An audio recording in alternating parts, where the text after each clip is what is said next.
was patient, but now we take it. Anytime we want in this game, my situation is entertainment intertwined with information. Alchemist soul, how we move the tassel and roll. It's amazing how we can turn something brass to gold. And we steady making hits. Architect with the prop in the scripts. It's logical that the product will flip. My boy Chef did the lineup. I'm fresh in the bitch. Carnivorous podcast, the newest show on the list.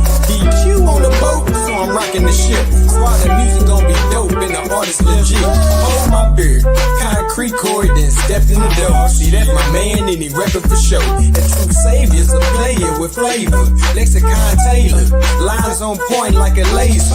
We need that paper, we building the vault. Cause you niggas don't listen, y'all be waiting to talk. Lack accountability and try to make it our fault. But opposing us is trying to arm wrestle the hawk. You coming up short on your re-up, nigga we up.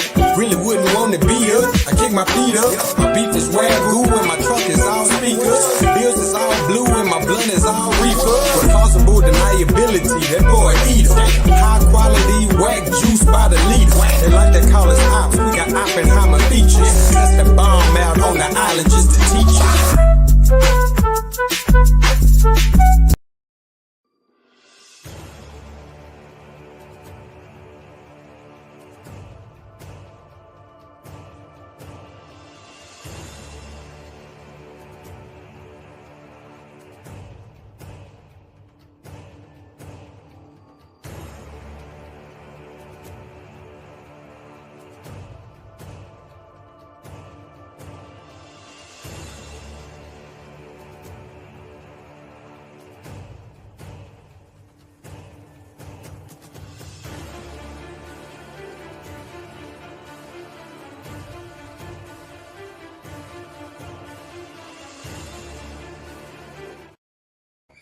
Man, what's up? What's up, man? I appreciate y'all tuning in out there.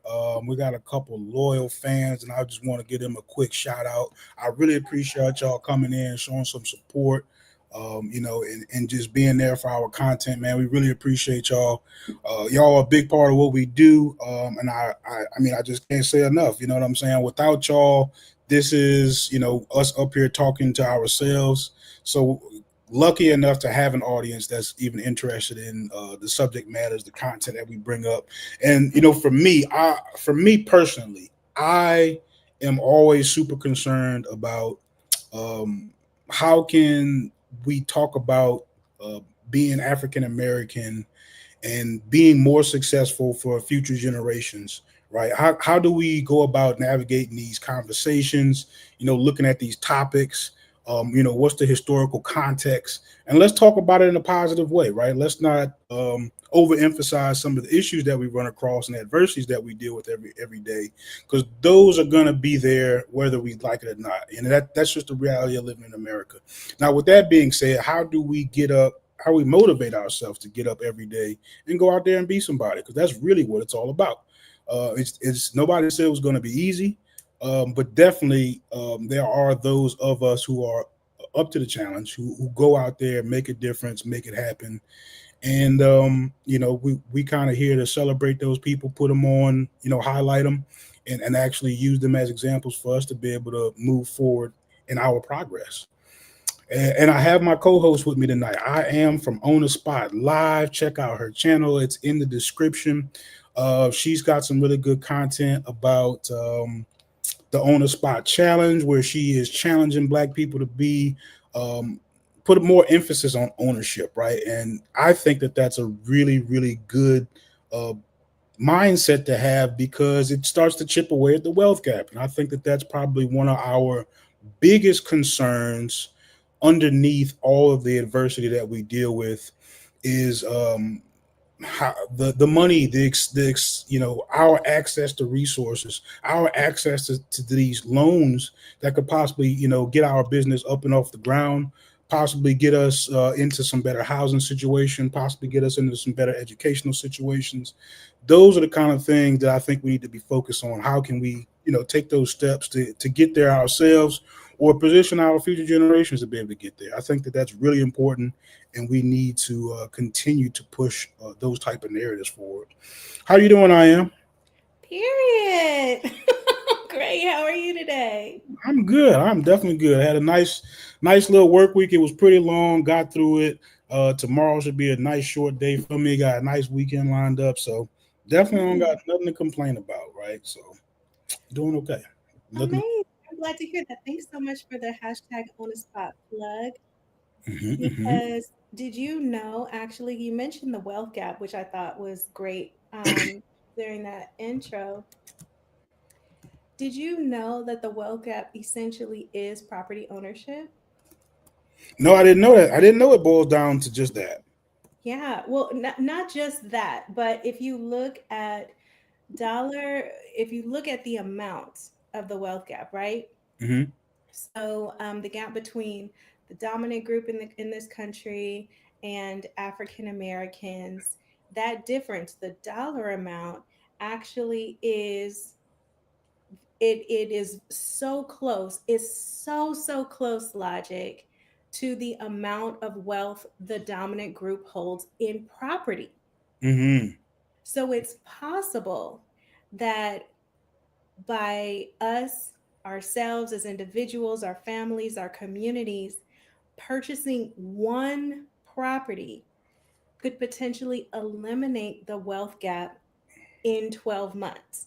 Now, on the trajectory that we're on, the wealth gap, we have at least, I think the last statistic I saw was like another 100 years to even make a dent in it.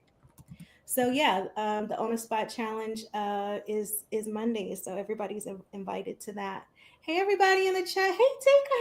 Hey, Tony. Hey, Freeman. Good to see everyone. Hmm. I definitely appreciate our loyal fans. Definitely, I can't say enough of it. I love when I go over here to the comment section and I can see people that I've been talking to for months now. Like I see GA Freeman right here. I know that's been somebody who I've actually spoken to on several different channels. You know, and he's definitely a cool, level-headed guy. I'm sure that there are things that we disagree on, but what I love to encounter here on the internet, and I wish I would do it more, right, is people who can, I guess, disagree respectfully. Like, we don't all have to have the exact same, you know, ideas of how we deal with the problems, but can we at least understand that we are both attempting to come up with ideas to deal with the same problem, right? So, we're That still part, in the same boat together, trying to navigate calamity, right? all of it. Yeah, Trying to it's a lot. navigate yes, the devastation and all the other things that our community has had to go through for the last years. It's a And lot. what's up, chosen man? 1916. I wouldn't call myself the FBA antagonist. um I actually, just real quickly, I want to address that right before we get Go into the ahead. presentation. Like, I think that the FBA has a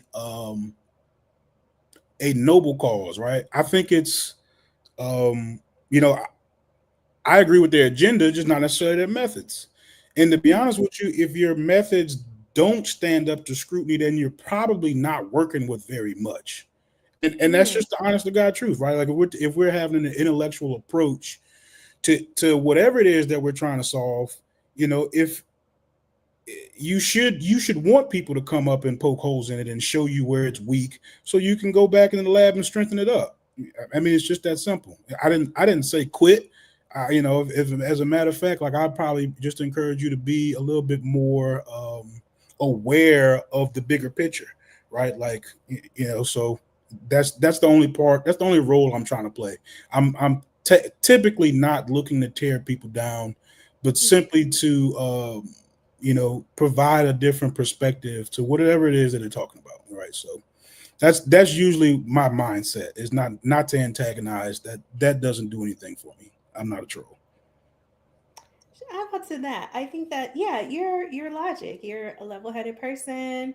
You are a reasonable person, and yeah, I agree with the sentiment that if we're all attacking the problem, then then it should be all good. Just not attacking each other with that. Mm-hmm. So you want to get your presentation started? Let's go. So tonight, guys, we get to celebrate. Let's celebrate. Let's have some some feel good moments. Oh, you know what? Can I share mine, or is I that thought the that one you? was yeah. That's what I thought. That's what you put down there. Okay, yes. Okay, okay, good. I So was do you have control over it, like with your mouse and stuff? I think so. Yeah, we're good. Okay. All right, guys, thanks for tuning in. So we're talking about 15 historical for us, by us African American communities that shaped history. Now, I'm from one, and my community did not make this list, so it's cool. But the 15 in the list are a little more historical. I would say that my community is probably newer compared to those. So these were cool. So I was thinking, Logic and I, kind of collaborate on topics and ideas for the show. And I was just thinking about Black ownership. I was just thinking about ownership, ownership, ownership, and that we have a legacy of ownership. A lot of times we talk about the legacy of our oppression, the legacy of what happened to us, what was, criminally imposed on us. But we have a legacy of ownership and of greatness. Logic was telling me about his family before the stream. I was like, oh my God, Hmm. do you want to brag about your family a little bit? I try not to. Make it personal. Okay. I mean, it's not even that is personal. It's really more like um, I'm not sure how relatable it is. Ah, So that gotcha. that's kind of why I just kind of keep it to myself. But so that I mean that it's just like why it kind of bothers me when people kind of accuse me of being anti-black in any sort of sentiment, right? When I've been Mm. up close and personal with people who are far more pro-black and active than 99.9% of these people will ever be. Like people who've spent far more time educating themselves, far more Mm-hmm. time actually participating, like beyond activism, like Yes.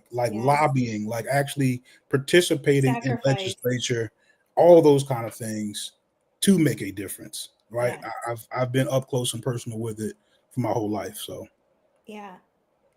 And I like that. And I think when we talked last time on the show, shout out to everybody who caught our last show. We hope that you'll be here every Thursday. But the last show we talked about, I think I shared that I'm most interested in permanent solutions now. I'm most interested in things that will be lasting. So even when it comes to legislation, you have another administration in, and that's 15 years out of the window, right? And so I think setting up for ourselves, our own communities could be a permanent solution, which is why I thought this would be cool to get into. So this is Because of Them We Can, guys. Because of Them We Can.com. It's a website. It's fabulous. It's all about our history, our culture, our ancestors, people, and our contemporaries, people who are currently doing great things for us, by us. So check them out. They also have an Instagram account too, if you want to check out their Instagram account. But they have this lovely article about these 15 places, and just to highlight a few, mhm. this is Weeksville.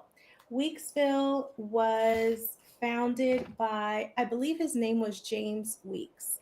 And this is actually a separate site. I did like a little bit of digging, but how the free Black community of Weeksville rose in 19th century Brooklyn. This is New York.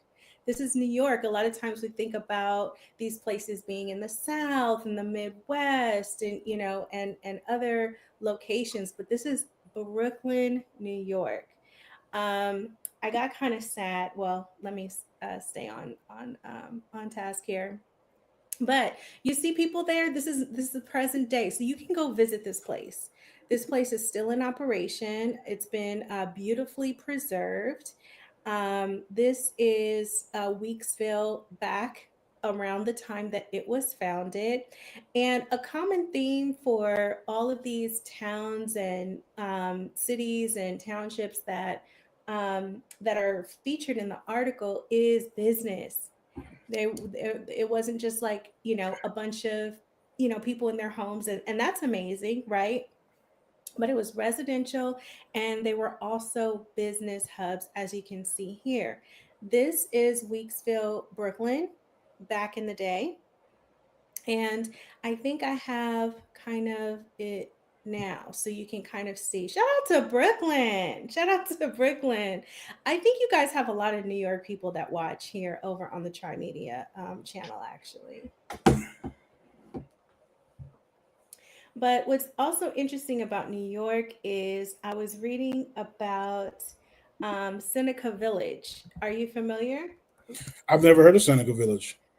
So Seneca Village was the a So similar kind of. Oh, I'm sorry. Go ahead. can I slow you down for Of 1 second? course. So when I heard you describing Weeksville, Mm-hmm. so you were saying that you showed a picture of like around the time where it got established, but Yeah. I don't think that you were very clear about exactly what it was. I don't remember hearing you saying it was like a thriving black community, or I don't know if it's a cultural enclave or just a cluster of prominent African Americans. What's the significance of Weeksville?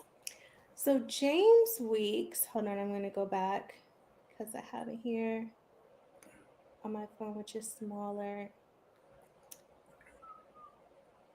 Freemanstown. Oh, Houston. Okay. And thank you for slowing me down before I got to Seneca because that just affected my heart so badly. I was. Wait, where is it?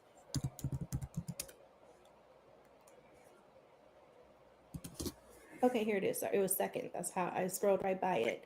It was founded by James Weeks, who was a freedman. He purchased this large plot of land in Brooklyn.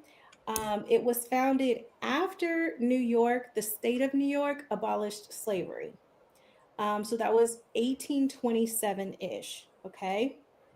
So it was established kind of as a safe haven for newly freed African Americans, which a lot of these towns were. Either they were newly freed or they were,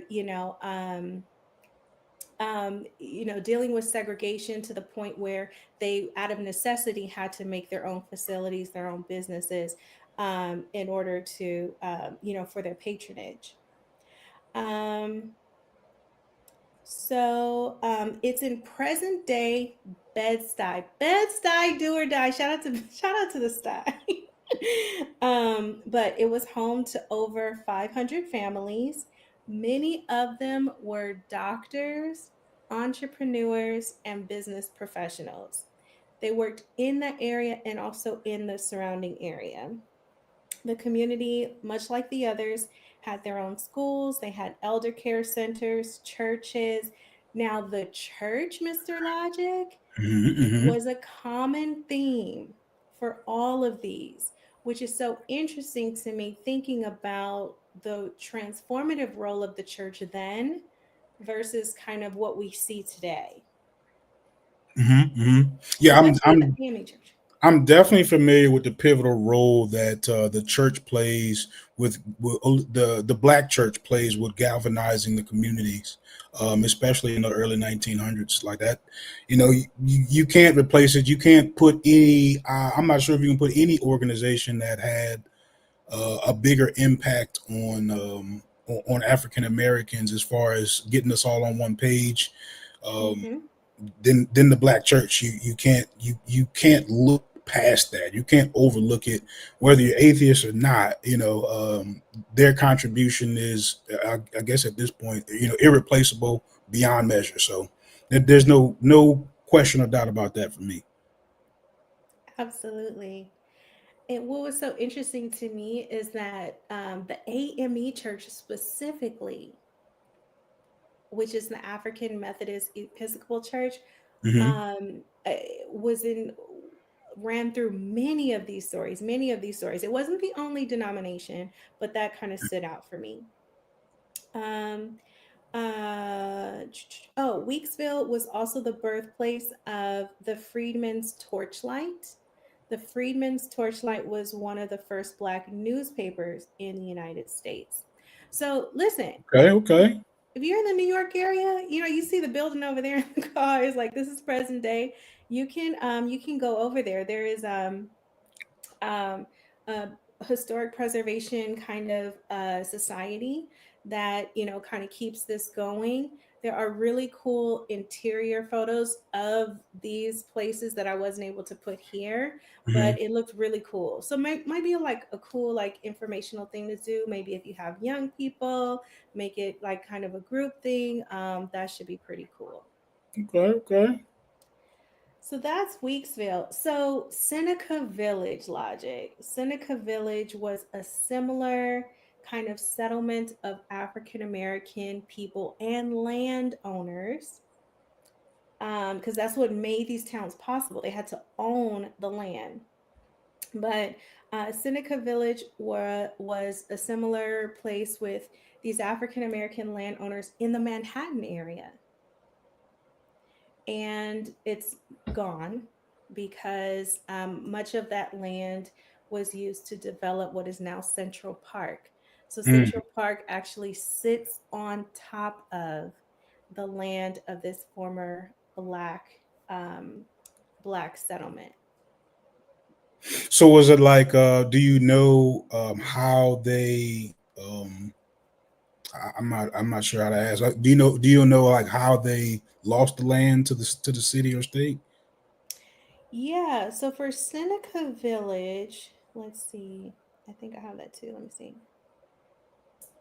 Because in some of these cases, Logic, land was sold. In many cases, in the big one that I shared with you of the black town that's in Illinois, what happened there was the businesses, specifically the railroads and other industrial companies, when they left, that's kind of how they died. And then people began to sell off. So sometimes it's things like eminent domain. The city or the state or the county takes it over. Sometimes people sell, sometimes people just leave, sometimes businesses leave. So people follow. But with Seneca Village, again, this was the mid 1800s. Um,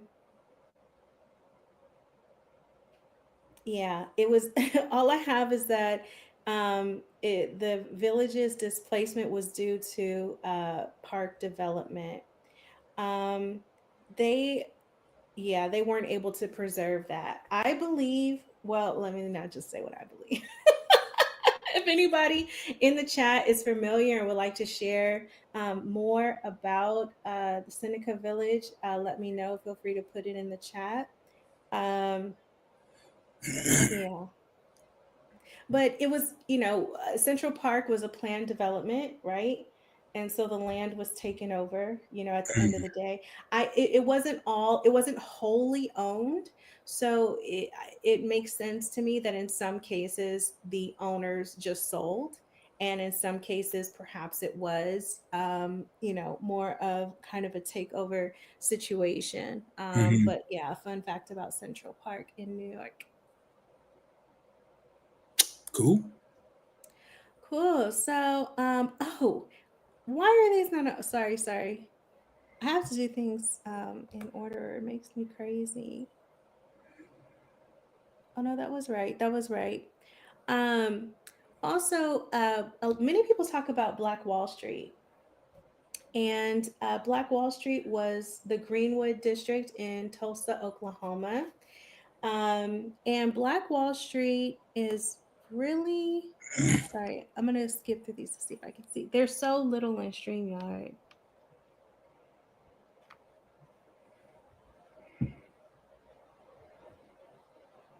I'll do this. So Black Wall Street was the Greenwood district in Tulsa, Oklahoma. Its founder was again a black landowner, came and said, bought 40 acres, right? Bought 40 acres himself, which 40 acres, guys, is the equivalent of about 25 city blocks. He bought all 40 acres and he began to sell. and he would put in the advertisements, land available for black people to come buy it, Hmm. and at the time in Oklahoma, I believe there was oil there. People were tapping oil, which kind of caused the land rush there. And so he's like, amazing opportunity. And uh, so people came, and they bought, and they created Black Wall Street. We know, unfortunately, in 1921, it was destroyed by a very violent white mob. It was terrible. People died, um, and lots of businesses were lost. The estimates of the business loss is from 5 million. Some people even say like $20 million. Hmm. Because another fun fact about the founder of Tulsa, Oklahoma's Greenwood District is that he was not only a landman, but he owned businesses, and he brought businesses. And so some of the businesses were, there was a large hotel. It was the largest Black hotel, actually. Um, um, all kinds of shops. It was really a self sustained community.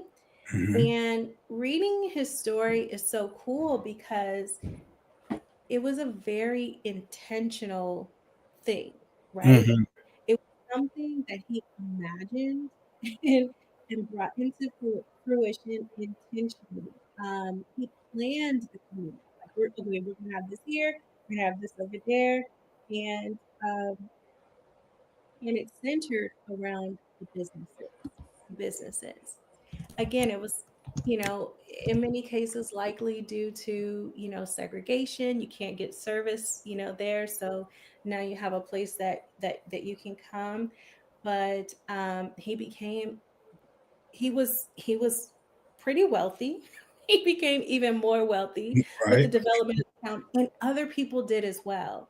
It presented such an opportunity for people to come and awesome to come and do well. And a lot, and land ownership at that time, um for a black person to own land was very, very, very rare in the country still. And so it was a dope thing. That's what's up. You know what? I've heard of Black Wall Street a bunch of times Yeah. in this community, Yeah. this thing that we do. Um, Hmm. and a lot of it is more prior to me ever meeting you, but there's a lot of people who bring this up, and for the Yeah. most part, all they do is harp on the fact that it didn't end well, and it is Right. as unfortunate as that is. It's not the it's not the learning experience that it could be, right? We focus so much on what happened at the end of it that we possibly Mhm. lose focus on how we could do it again, right? It's almost like we intentionally discourage ourselves because this particular endeavor didn't go the way that we wanted to, right? And I think that's really unfortunate. I think it's kind of like detrimental a little bit, right? We spend so much time on the negative aspects of Black Wall Street that we don't take some of what we can learn from it and focus on doing it again and creating some more positive cultural enclaves. And a cultural enclave is basically something just like Black Wall Street, where you have a tight cluster of black people living and doing business amongst each other, to where that money is basically circulating amongst each other, right? We're all supporting each other within this small area. And of course, over time, you'll start seeing, you'll definitely start seeing some families of the same ethnic group start prospering, right? Which as they Mhm. should, right? So, but that's part of the design of that tight community is for the money to stay in the community, right? So that's a big part of something that we need to focus on a little bit more, a bit more, to start creating some solutions for our social issues here in America. Absolutely. Logic, I think many people harp on it because it was so devastatingly tragic, and it was just the level of destruction And let's not, I mean, we can talk about the businesses and the property and economically what was lost, but people died. Some people counted like 200 to 300 people lost their lives. That's a massacre.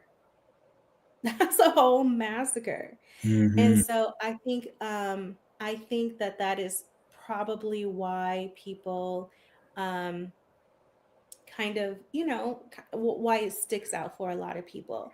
I did want to include, to your point, um, all of the new Black Wall Streets. There are several. So if you're Mm. interested, yes, several Y'all people, heard that, right? There's several Black Wall Streets out there. several. I'm going to It tell wasn't you just what they one. are too. Okay, okay, we get into it. I don't want to jump ahead. Let's go. But no, but several people, w- it resonates with us as we grow, in knowledge in our professional fields. A lot of us have the mind to bring our expertise back to our communities and to build with one another. And so the legacy of Black Wall Street is phenomenal in that it has inspired so many people around the country to do the same thing, to do the same thing. So, fun fact for people watching live or on the replay is that you can go to, I had it up. I think it's, um, I think it's blackwallstreet.org. If I'm not thinking about my own website, but you can get more information about potentially Black Wall Streets being in your area, and become you can create one as well. So some of the ones that are already established with like actual like geographic locations are Detroit, as you can see. There are several I also put up. I think this one is Memphis, but there's also Chicago, let's see, Lexington. There's I found I think more than one in Georgia, Memphis, Kansas City, Oakland. So this is something that's happening all over the country. And like if you're like into it, I would say find one near you or start one in your town. But these are actual chartered spots. So shout out to Black Wall Street then and now and today. That's super dope. Somebody in the chat said that there were over 30 examples of similar to Black Wall Street. That's Mm-hmm. something I've actually heard before, but I hadn't taken the time to take a deep dive into it. And it's mostly because I'm not as doom and gloom as some other people. I feel like, Okay. if it has happened before, it can happen again. It doesn't surprise me Exactly. that there are out there, right? That doesn't surprise me at all. It actually would be more surprising that Black people gave up, on the Yes. first try, right? That's kind of how I see it. Yeah. And I think where sometimes we can get stuck and we shouldn't get stuck is, it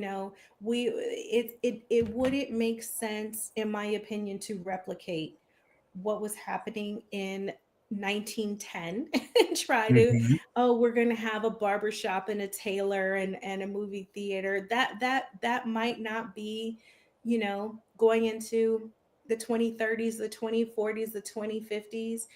What those businesses are could be different, could look different, right? So there are certain service level businesses that you're always going to have within a community. But what do we need? Like, let's think like data centers. I'm out here in Phoenix and they built, since the last time I was here, I skipped last year. I went to Miami last year, Hmm. but I was here the year before that. They built like three new data centers and they're humongous things. Like they're like crazy big. So thinking about the future, not so much the past, as we direct our efforts to build our new Black Wall Streets, I think is definitely key. Data centers, how can we, I don't know, freaking depending on where we are in the country, harvest wind, solar energy. Like what are the new and future businesses that is going to generate wealth, create jobs, etc. for today. Okay. I think we cooking right now. We definitely getting into it, right? We getting the most, I guess, visible or the most familiar one out of the way, and we're gonna take a little bit deeper dive into it, right? Exactly. Exactly. So Black Wall Street exists today and it exists in several locations around the country. And so we don't have to just feel sad about what happened in 1921, but um, we certainly honor everyone who survived that and we remember the people who did not. Um, let's see. That was the most exciting thing. I was like, I get to tell people Black Wall Street still exists. Do you have vids up or no? I have those YouTubes up that you sent in that email. Okay, cool. All right, so then we'll continue because Logic is on point tonight. Put I'm a ready. one in the chat for Logic killing the killing the game. So we're just going to continue with our topic of Black ownership, and it's meant to inspire. Shout out to Illinois. We have the oldest Black town in Illinois. Um, there are several Black-owned banks and credit unions. We won't I go really into like that. that slide right there, actually. You Right, like this slide? I like that one, and I read the page on it, This one? and yeah. Okay. Tell me what So you. is this just the slide? I might actually have the web page up. Let me see if I can pull it up Got because it. Okay. it's got some good stuff on there. Let me get to it. Exactly. Here it is. Yeah, So go ahead. black You can owned go ahead and speak. Go ahead. yeah, so black owned banks and credit unions exist, and this is so important, especially people who are interested in the bank's core business, which is lending, right? So, Hmm. getting a loan to purchase property, getting a loan to start a business, etc. This is really important for us. And we have Black owned banks here in the US, credit unions as well, and one fintech firm. So, you guys remember when Killer Mike, is this Killer Mike? I think Killer Mike did start one of those banks. Yeah, so they were calling it a bank. Technically, it's a fintech firm, but Hmm. hey, we need fintech firms too. Okay. Hmm. Um, are you What getting some what does that one? actually do? I'm not familiar with that. A fintech firm is a financial tech, so it's like your Sophies. So it's not a traditional bank. Um, It doesn't operate like a traditional bank, but it is a financial institution based on tech. So you would have an app for it as opposed to like having branches, etc. Somebody Um, asked a question. They said, it is this the Pullman Porters District in Chicago? Thank you for your question. So, the black town I mentioned is actually called Brooklyn, Illinois. Brooklyn. It's way on the border on the other side of St. Louis. So, you know Mhm. how St. Louis, Missouri is right on the border on the river? On the other side of the river is a black town called Brooklyn, Illinois. Mhm. So it's not Pullman Porter's district in Chicago, but I know exactly what you're talking about. Shout out to the Pullman Porter's district. Shout out to the hundreds. Okay, South Side. Wow, Hunnits. Yeah. um, so that's where it's located. It's called Brooklyn, Illinois. Very low population. Their population is, I think, under 200 at this point. But that's an interesting story if you want to check it out in the Chicago Tribune. Mhm. Yeah, we're gonna talk So yeah, about so black owned. so real quickly, I wanted because I read this page and the part that stood out to me What's that? is something that I just keep hammering home. I feel like I've been saying this for 2 years, and a lot of the conversations kind of go in different directions. I mean, not ours, but I'm on other panels. I talk to a lot of other people, Mm-hmm. and typically there are a lot more extreme as far as their point of views. But anyway, So so it says why black owned banks matter, right? That's what this paragraph here is talking about. So black owned banks mission includes closing the nation's wealth gap. The typical white family in the US is about six times has about six times the wealth of a typical black family, according to a 2022 Federal Reserve survey. Put another way, the typical black family has around $16 for every $100 that a typical white family have. This gap exists in part because of past U.S. policies, Yeah. as well as banking industry practices, while historically excluded Black Americans from access to credit and banking services. So we actually have Mhm. institutions that we can turn to Yes. that are in support, who actually do have a clear mission to help us close this wealth gap, right? These, and there's a whole list of these people who in every state here. Like I'm from Louisiana, and when I click on it, I didn't. I Yeah. mean, I'm from So Louisiana, and me. I didn't know that there was this many black banks in America, right? So, that might be something. Somebody out there might be in a position where they're right around the corner from possibly buying a car, buying a house, and here's Hmm. a black owned institution that you can go and support, and in turn they support you, right? So this, it could be, kind of like one hand washing the other. We're supporting each other. Whereas, in the digital age, we don't necessarily have to be, in that same cultural community uh, Hmm. as they did in Tulsa, Oklahoma in the early 1900s. We can digitally support ourselves. We can virtually just go on to one of these institutions, fill out an application, and be supporting another black owned business.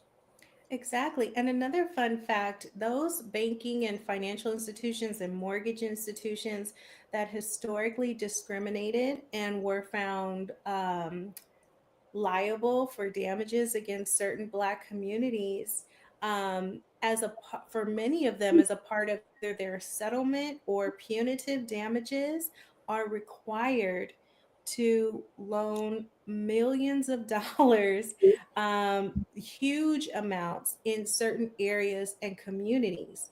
So that is available for people as well. Of course, it was recourse for prior bad acts, but that is something that is available to us now. So I wanted to put that out there so people can keep it in mind. Opportunity. Okay, okay. And I see His Mania. I'm not sure if that stands Yes, for going in. History Mania. He's going in the chat, Love man. it. So after I we get love done it. with the presentation, man, if you wouldn't mind hanging around, I would love to be able to drop the link and maybe get a little discourse going on with you, and hear what your thoughts are, or possibly some things that you might have read or come across that might be helpful to the topic matter. Yeah, I look forward to that. So hopefully you hang around so I can get you up here. Let me Yes. put your presentation back on the stage. Yeah, so Black owned banks, how to find them. Logic showed you, he demonstrated so nicely how you can use the drop down to find banks in your state. So, like, we own stuff, right? This is the point. There are many of us out here owning stuff. Speaking of which, Black Enterprise compiled this list of their top 100 Black owned companies based on and they put the revenue T in there. So we were able to see. And the top ones are over a billion. Did you know that we own billion-dollar companies? I didn't know there were that many. Yeah, yeah. I did And not know that. one of my favorites is actually owned by a Black woman, We'll talk and about her too. she's Oprahing on Oprah herself. Okay. So one of the ones that I wanted to present is Mr. Troy, who was at toward the top of this list with the size of his enterprise. And Logic is pulling that up because I was aware of Mrs. Howroyd's business, which we're going to talk about in a minute, but I was not aware of his business. and the scale of it, okay? Because 90% of Black owned businesses are sole proprietorships, right? Many people are aware of that. For most of our businesses, it's us creating a job for ourselves and paying ourselves. But this gentleman has a very large scale operation, and you might recognize the brand. And so for him to be scaled up at this level with this brand is just phenomenal. Do you have the intro video, Logic? The intro video? You talking about the Coca-Cola guy? Troy, intro, yeah. Okay. Let me pull that up. Yep. There are two for Troy. So when I saw Troy on the list, He's the guy with it was like a 40-minute video and he's got a 3-minute video, right? yeah. So let's do this one first. It looks like this. All right, gotcha. Dope. Chairman and Chief Executive Officer of Coca-Cola Beverages, Florida.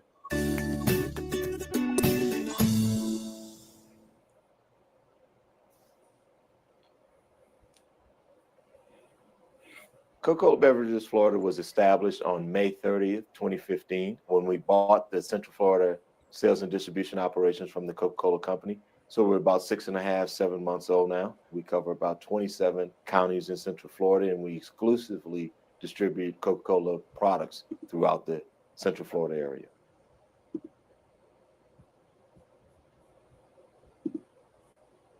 The Coca-Cola system has over 500 brands across the world. Not a lot of people know that, from sparkling beverages to juices to waters to teas. And our job is to make sure we understand what local consumers want, whether you're in North Florida and you prefer your tea sweet, whether you're in South Florida and you like water, or you like, our beverages in bottles as opposed to cans. It's our job to figure out what the local consumer want and to deliver that on a consistent basis to them.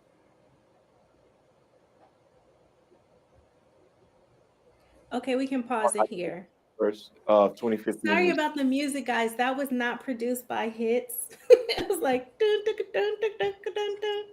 I was like, what kind of music is that? But this is Troy Taylor. His company, Coca-Cola Beverages Florida LLC, was number 4 on the Black Enterprise list at 1.3 million in revenues. So he's making 1.3 million off selling somebody else's product. Absolutely. And so in the next video, he's going to talk about his journey, how he came to this. As you can see, this is a contemporary, right?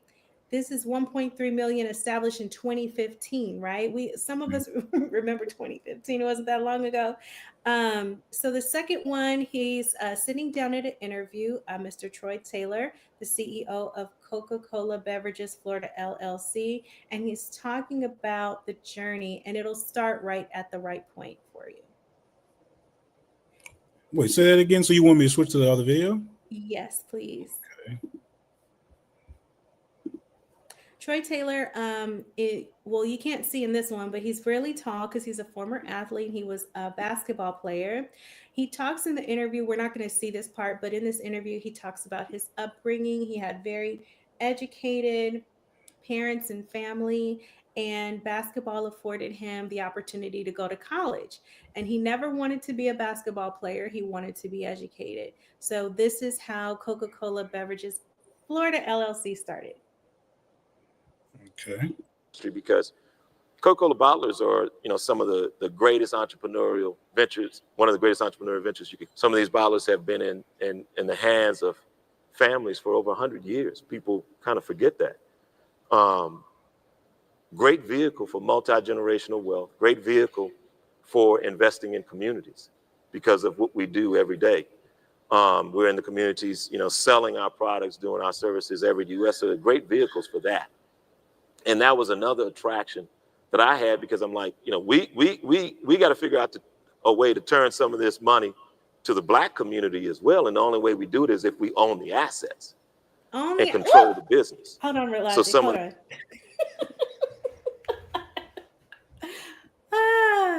Glorilla. When I have a happy feeling, I say Glorilla because her name is Okay. Hallelujah. So I say Glorilla. Shout out to Glow. You But said because her name is Halloween. Is that are you right? no, her given name is Hallelujah. Did you know Oh, that? really? I didn't know that. Her No. people named her Hallelujah. Okay. So She now she when could have something came happens, out with a rap name as Hallelujah. Content might be a little different. You know what I'm saying? I know. So now I say Glorilla. Okay, but I just wanted to say really quickly that the glitching is the original video. It's not us. So sorry about that. But I feel like what he was saying was so important. We can kind of get through that. Y'all heard that? Ain't nothing wrong with my internet right now, so don't try to get on me. That ain't me. Logic has the good internet. Okay, we can You continue. want to play it again? Okay. That community giving could be back in our own communities. But I was given the opportunity to come in and, long story short, to pitch where I wanted to be in the US if I had a chance to buy a bottle. And it was 3 places that we chose. One of them was kind of forced on us. The other 2 was, okay, yeah, let's see where we want to be. And it was the Memphis area, which we blew out to St. Louis and, a bigger part of sort of that southern Midwest, Florida, and the Mid-Atlantic, DC, Virginia, Maryland, the whole 9. You know something Hold about on that one area sec, Logic. from a beverage standpoint. I just wanted to point out that Coca-Cola, what he's talking about, his operation is a bottling operation, right? So there are bottlers all over the US and all over the world, and all they do is bottle the product. And they own and control the means of production, and so it becomes essentially their enterprise, right? So he's talking about the Coca-Cola bottling business, which he's in. Mm-hmm. All right, we can keep going. So we had our eye on Florida, which is one of the gems in the Coke North American system and one of the gems in the Coke system from a bottling standpoint worldwide because of growth, sunshine, multicultural population, which drives consumerism.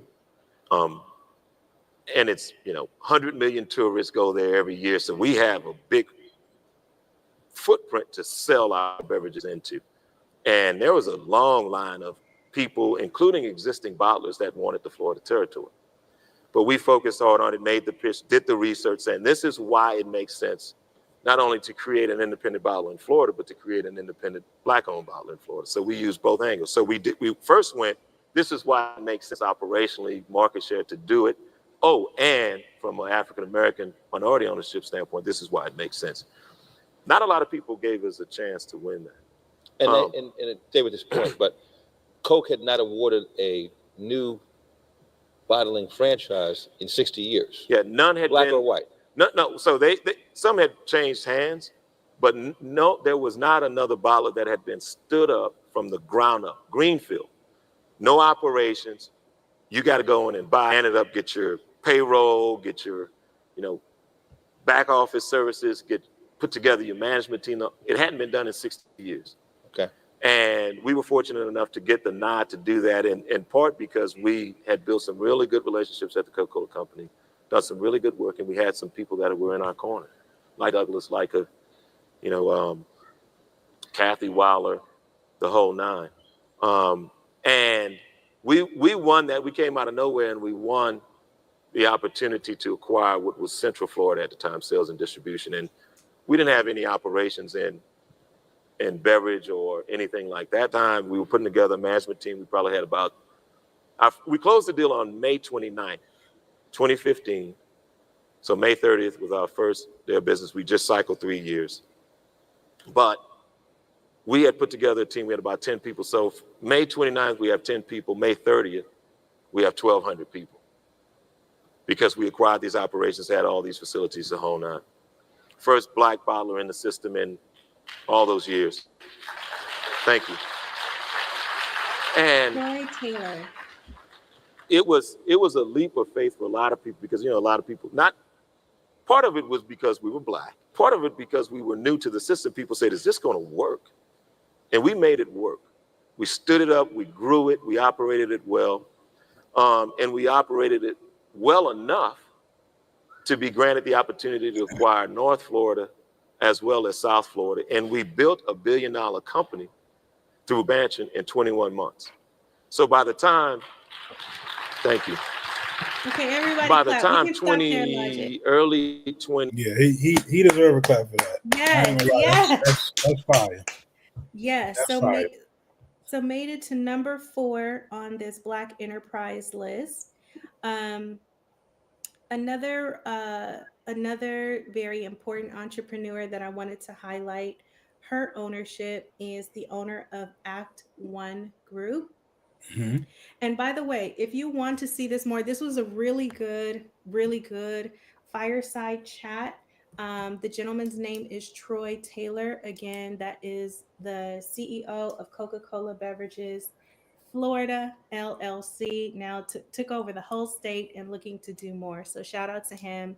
Tremendous work in a very short amount of time. And so is your sense of possibility expanding as the stream goes on? Have you liked the video? Have you liked the video? I love it. The vibes is good, right? I mean, Yes. it's like the kind of energy that we need. You know, he's not up there talking about how hard it was, how impossible it was. You know, I'm more than sure that he went through adversity. I'm more than sure that wasn't his first attempt at trying to succeed, and he just kept going. You know, and that's yeah, it sounds easy, you know what I'm saying? But you know you're gonna run into adversity, you're gonna run into things, and it's not always going to be easy.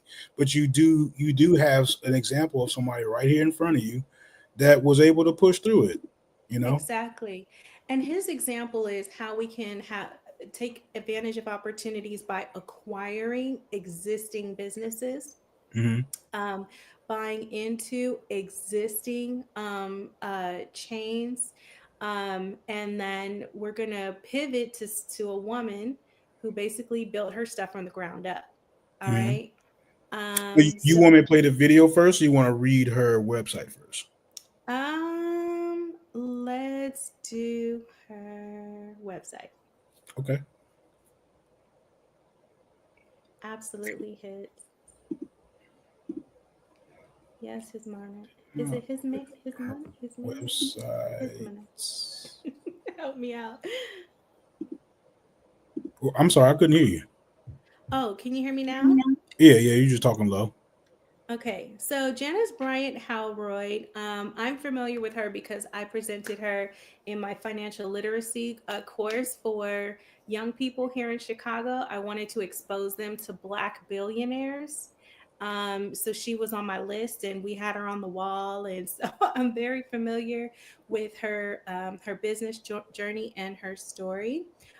She is commonly called JBH.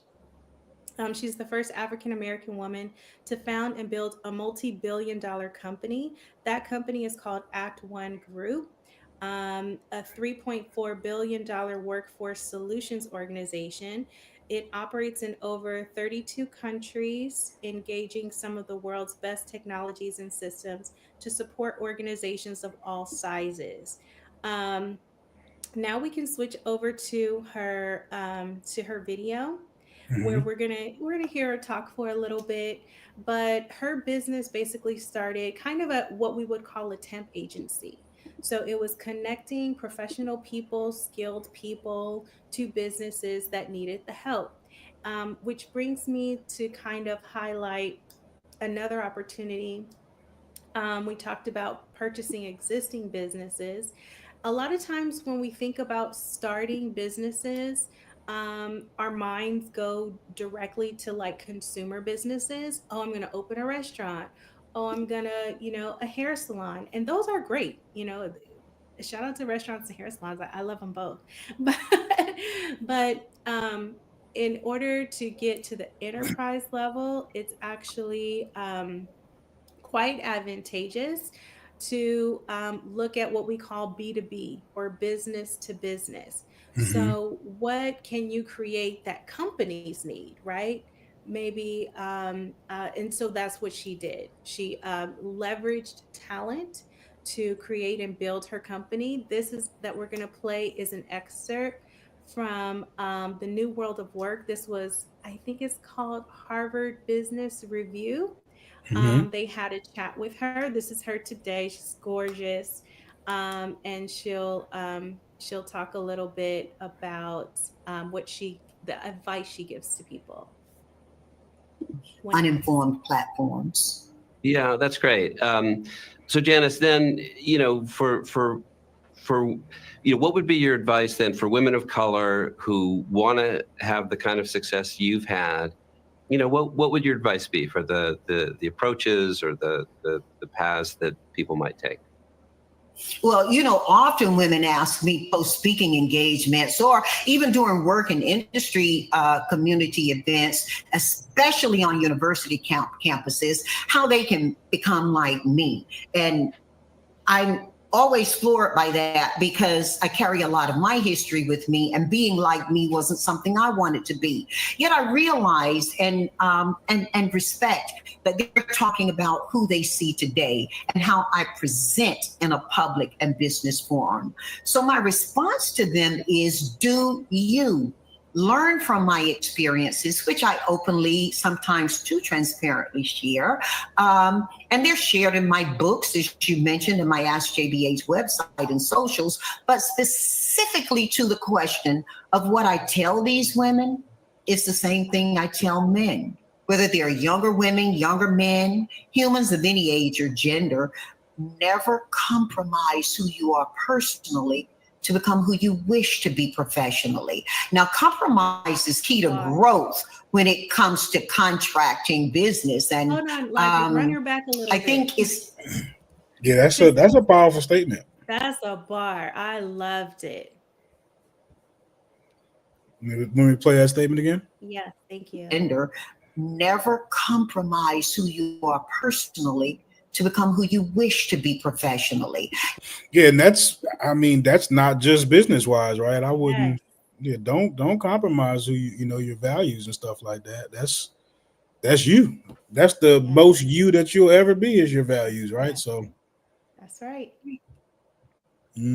that's about as genuine as you can get of a person, right? And I think that I like her answer, but I don't love it. I think it's vague, but I feel like She's if gonna you build on it. right, I think if you have a certain level of context of yourself already, that makes a lot of sense. Mhm. But I think somebody who's still trying to establish that might actually struggle with that answer, which could potentially mean that they're not necessarily ready to be somewhere close to where this lady is right here. So I see it both ways.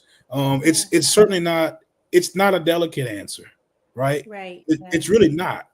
It's almost saying like be the best you all the time, and that's not always easy. You know what I'm Yes. saying? It's really not. Have standards, and that's not Yes. that's not always easy. But Yes. but if you're able to comprehend all of that goes into that statement, it is a very powerful and moving statement, right? It really is. Yeah. So she's not good. I think it can be inspirational because in a time where people are associating success with like evil rituals and craziness like that, I Mhm. think the fact that she's speaking those words could be inspirational, because I think some people might believe, okay, in my career journey, I'm in tech, I'm in medicine, I'm in whatever, I'm going to have to at some point compromise in order to be successful, where she's a tremendous example of how you can proceed with integrity, stay true to what your values are, and still achieve a goal, a monetary goal, right? A success goal, a quantifiable financial goal. You're reminding me of them W.E.B. Du Bois questions now, man. Ooh, we're getting deep, right? W.E.B. Du Bois, he poses how do you stand up to adversity and devastation with integrity, right? Yeah. Ooh, wow. Do you want to play it and let her Goodness expound on gracious. her thought? Sure. Okay, cool. Now, compromise is key to growth when it comes to contracting business. And I think it's detrimental when it comes to selling your values and your core for business. This may sound simple, Adi, but as I teach, simple is not always easy. There are footnotes I make to women. None of them should have to feel the need to subjugate their intelligence or their presence in the manner I've had to over the course of leading my company. And my brother, during some of our presentations, would kick me under the table and tell me that, you know, I needed to quiet down a little bit. Very much similar to when Michelle Obama was on the campaign trail, their first season of campaigning for presidency, and people were getting adjusted to this different kind of cultural energy she brought forward with her passion and intelligence. Or, Adi, I've had circumstances where I would text answers to white men in my organization during presentations and gift them with the solutions and the data that was in my head, giving consultation as proof of ability versus being able to bill for it as a service with companies. All of these things that are footnotes to the young women who I'm talking with. And I also encourage them, they don't have to compromise who they are personally to be who they wish to be professionally. They simply need to be very in tune and iteratively understanding who they are personally in order that they can bring that forward with a sense of humility as well as authority. She did do a good job of clearing it up, right? She said, you know, first you need to be in tune to who you are, which is, you know, that was basically the part that I was speaking to. You need to have some foundation already, which, you know, obviously if you've got that, it's a good building block. So she cleared it up. That was very clear as far as the context of her statement. Yeah. And no, she is not an actress. Okay. She is a $1 billion business owner who created her business from the ground up. I believe she started Act One in the 70s. And that's who she is. She's not an actress. She's not an actress. His question, though, was about what do you tell young women who aspire to be like you? And when her answer, she referenced times because she's asked to speak all over the place, obviously, you know, billionaire Black woman. And so she was referencing the conversations she's had with young women specifically. So that, that's the context of the question and her answer. So that is Janice Halroy, dynamic. She literally does have a website where you can ask her questions. You can go to her website right now and ask her a business question and she will answer you. That's cool. It's this, if you want to catch the whole thing, is Harvard Business Review. Her website is askjbh.com. askjbh.com. And hey, if you have a question, you can submit your question. But shout out to these $1 billion owners. And can we do a commercial real quick, Logic? Sure. Shout out to the chat. The chat has been rolling tonight. That's what's up. Yes, I love the participation. Hey, how do I get to it? Oh, there it is.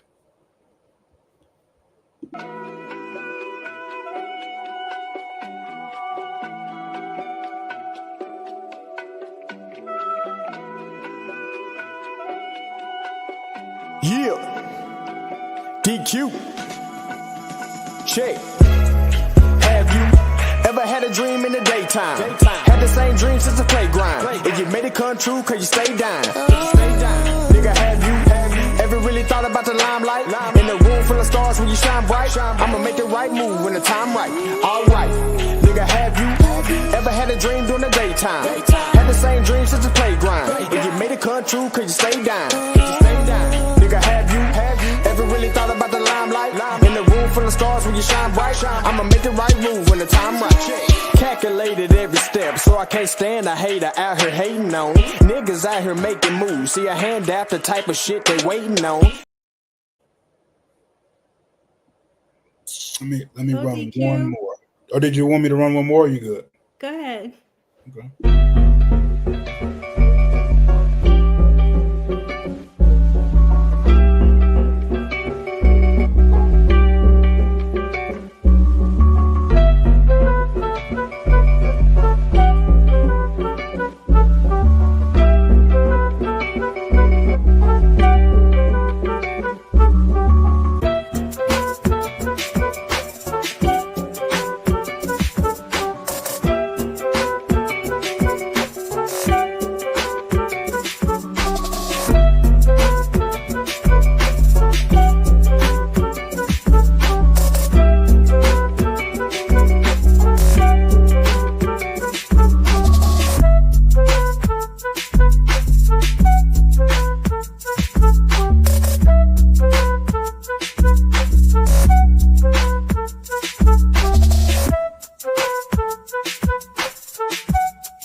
Gotta hit it like tap it in the zone.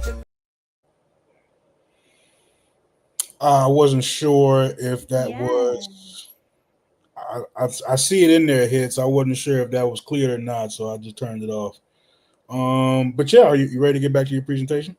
Yeah, shout out to DQ. DQ Hampton on all streaming platforms. Real rap, real spit. Shout out to my brother DQ, man. Be dropping that fire. That's my dog. Hip hop for me, Logic, is so cleansing. I swear. Yes. It just helps. It's so I might need to helpful. know some of the songs you listening to. If it's cleaning up your soul and all of that, I might need. I think I might need some of that. I don't know. I might be buying the wrong album or something. It might be because when I go for my soul cleansing, I'm in Dizzy Gillespie mode. Right. Logic loves music made 2,900 years ago. He I love it. loves Oh my the God. old music. But that's just me.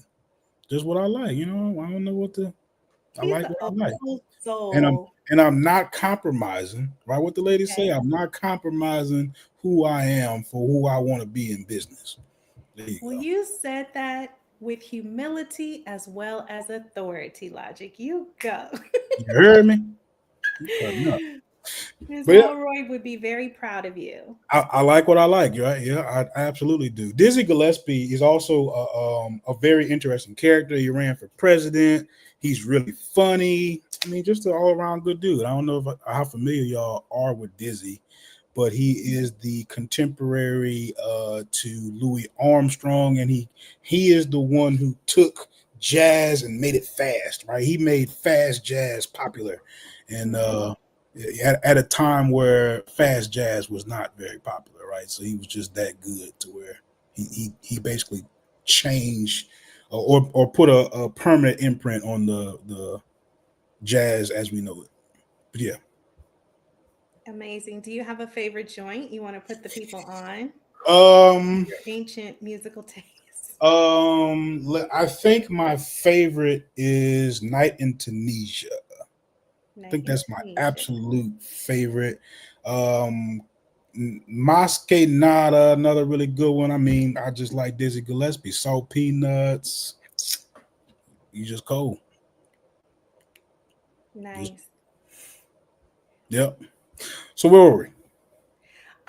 So we were wrapping up with Janice Halroyd and her final bar, which was, proceed your professional endeavors with humility as well as authority.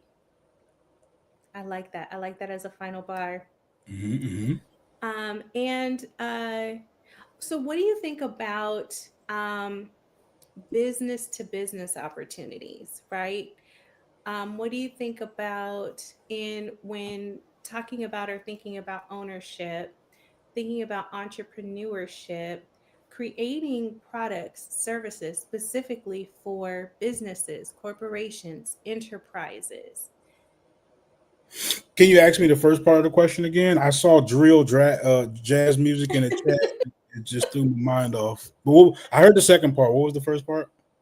I was just asking what you think about the B2B model, which is The different business to from, business. yeah, the consumer model. I mean, I think it's a great model.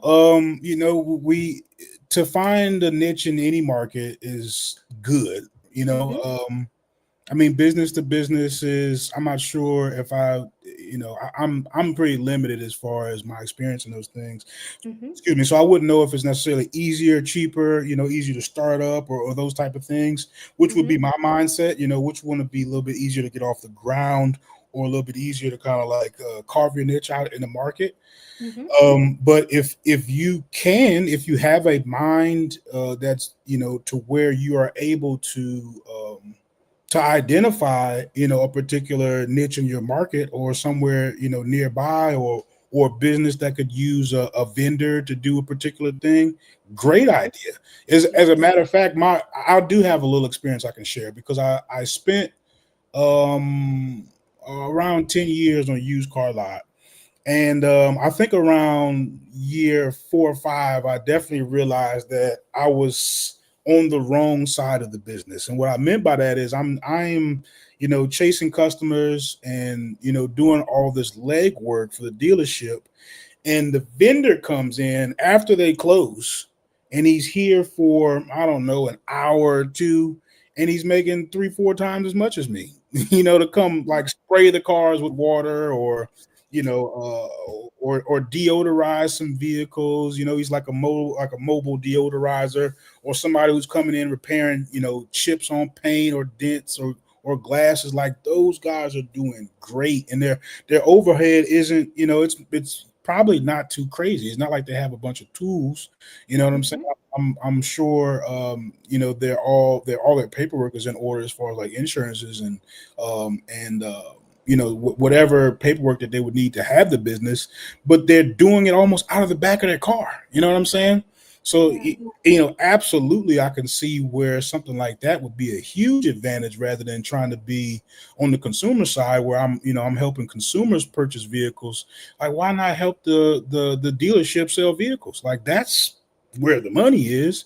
Even the guy coming in and pick up the trade-ins that people aren't going to buy because they have too many miles on them or too beat up or what have you. That guy is making a killing too, and he's not chasing customers. You know what I'm saying? So Yeah. I absolutely can see where if we had more black vendors, right, I could absolutely see that making a huge dent in the wealth gap, right? I can absolutely see that making a huge dent in financial independence and people having more resources to where when they do come up with other good ideas, they're able to capitalize on them, which is, I think, the biggest struggle out there, right? If you imagine being a person who constantly has great ideas but Hmm. don't have the capital to bring it into fruition. Like, that's gotta be almost worse than never coming up with the good ideas. You know what I'm saying? Like, you've got all these good ideas, but you can't do nothing with them. Like, that's gotta be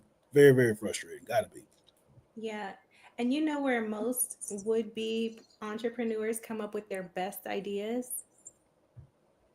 Where? On their corporate jobs. Mm, I know okay. so many people who have, I know people who have taken advantage of it and people who have not, who have decided to leverage the skills they've learned in corporate America to turn around and sell to corporations by becoming a business themselves, acquiring a business to business model. And let me tell you the good thing about B2B. There are beautiful things about B2B. B2B in many ways is better than targeting consumers.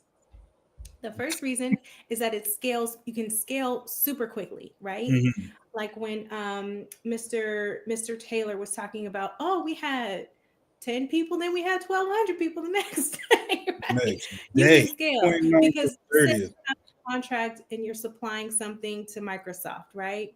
If you secure another contract with another tech firm, you could 20x, you know what I'm saying, what your revenue just by getting one additional contract. So that's the beautiful thing about B2B scale. You're able to scale quickly. Also, businesses are easier to sell in many cases than consumers. Consumers are fickle. Consumers, I mean, you have tastes, you have trends, you have influences, you have things going in, coming out, right? B2B are what you're providing is more of a necessity for that business. And so you're less is less volatile in terms of consumer taste. If you make consumer products, then you have to deal with all of that. And um let me tell you another secret. Financial institutions prefer the B2B model for that very reason. Really? Okay. So Because it makes lending a little bit easier. exactly, it makes it a lot easier. You say, "Hey, my customer is Microsoft." You know what I'm saying? As opposed Right. to And here's customer, our contract. yeah, I'm hoping to target, homemaker wives in Charlotte. You know what I mean? It niches, it niches and it can change. And there's so much more data. It's so much easier to come up with a quantifiable business plan and to because what hit said something great in the chat. He said it's risk and reward. All business is, all investment is, right? Mhm. um you take the risk down the more data you have, the more you can predict or forecast. And so business to business model enterprises have the benefit of that, of more data, etc. Shout out to Tika, she's writing a book. Right. I was just seeing that in the comments. You said, Tika, you say you're listening, but that's why you're not in the chat, because you're working on your book. If you wouldn't mind, you take a second and tell us what your book, or at least type it in the chat. What's your book about? I'm Yeah, did interested. you want to drop the link, Logic, so people can come up and Yeah. look So, it up? now as I'm doing that, was there, because you had some other slides too about FBA. Was that something that was for this presentation, or Oh no, I had an ADOS. I mean, ADOS? you guys ADOS, want ADOS. yeah. So I noticed as I was getting ready for the show that ADOS made an immigration statement, and I thought that might be interesting to kind of go over. Maybe we can do that quickly while people are, either Or coming on stage. join the panel. Okay, I got it. Yeah. I actually have it right here. So the first clip is the founder, one of the two founders of ADOS Foundation, talking about what ADOS is. And I thought that would be a great place to start because it's just 60 seconds. Okay. And we've had so much conversation about FBA versus ADOS. And so let's just start with what ADOS is, and then we'll get to the immigration statement. So the context of this is they were talking about Kamala Harris. Is she Mhm. ADOS or not? And she took it upon herself to define it. So we'll watch that. Yeah, and this is Yvette Carnell. This Yeah. is the I guess the sworn enemy of the Tariq Nasheed, the Nasheedites. Because Allegedly. No. he's some of y'all HNIC out there. If I just had to keep it real, if we should be talking to Tariq Nasheed about his organization and not the minions that we get over here on that disagree with us. But yeah, so she's the lady who kicked off, or she's actually a part of an She's part actual reparations committee, right? She's out there doing real work out there, so she's not just she's not just any old body. Shout out to Nobody Yvette. did that. Ain't nobody been around here judging her blackness. What we have judged is her lineage and her attachment to American descendants of slaves. She has a Jamaican Okay, can we run parent it and an back? Indian parent. And Say what? Can we run it back from the beginning? Okay, so this was during one of her live shows. Okay. So they clipped this, but this is during one of her live shows. She's like me, she gets passionate and she gets kind of into dialect. So I just want to I make see that. her neck. I see her neck on. I get like that too sometimes. I like if you're on one of my live shows, I sometimes I go. No, I could not picture you doing that with your neck. I just can't do it. I I'll show I you can't one even day. don't see it. Okay, okay. I'll show you one day. But I need somebody to come up here and get IAM a little, get her a little upset so I can see. I want to see it turn into sister girl right quick. Okay. yeah, but she's saying, so the argument was, is Kamala Harris considered black? She's like, Mhm. I'm not judging her blackness. I'm talking about her lineage, which is different. So this is the Yvette. Okay. Let me press play. Nobody did that. Ain't nobody been around here judging her blackness. What we have judged is her lineage and her attachment to American descendants of slaves. She has a Jamaican parent and an Indian parent, and neither of those parents is an American DOS, descendant of chattel slavery in this country. Not everywhere slavery. We know that was slavery in other parts of the world. But if you in the Caribbean or one of those places, if you in Haiti, then your issue, as we've said here many a times, is with the French. And if you ever get reparations from the French, I will clap, I will be happy, I will throw you a party, I will buy you a drink, baby, but I will not try to take your money. I will not try to eat that fruit because I don't have no bones buried in Haiti. My bones is buried in here. I celebrate you, I will help you, but I understand that that is yours. And I think you understand that too. So the real issue is, just like I'm not Jamaican, just like I'm not Haitian, just like I'm not Eritrean, you are not American DOS. You are not, you do not have parents and grandparents who grew up on sharecropper farms who can trace their stuff back to slavery. You do not have that. So what that means is that you are not a part of this tribe. That don't mean you are not black. It means you are not a part of this tribe. All right, that was Yvette Carnell. Okay. So now we'll move. So now that we're clear on what ADOS is, lineage, okay, we're gonna move on to the immigration topic, which was a hot topic for this last campaign. The last presidential campaign kind of centered around what many people called the immigration crisis. And oh, it's going to make me download it. The immigration crisis. And as a group, as a community, we ourselves, express some opinions about immigrants coming into the country. And so ADOS, which is an advocacy foundation and very politically active, released this with regard to immigration. Policy statement addressing immigration and advancing economic equity for Black Americans. In recent discussions regarding immigration, mainly through the H-1B visa program, there has been increased attention to its impact on the American workforce.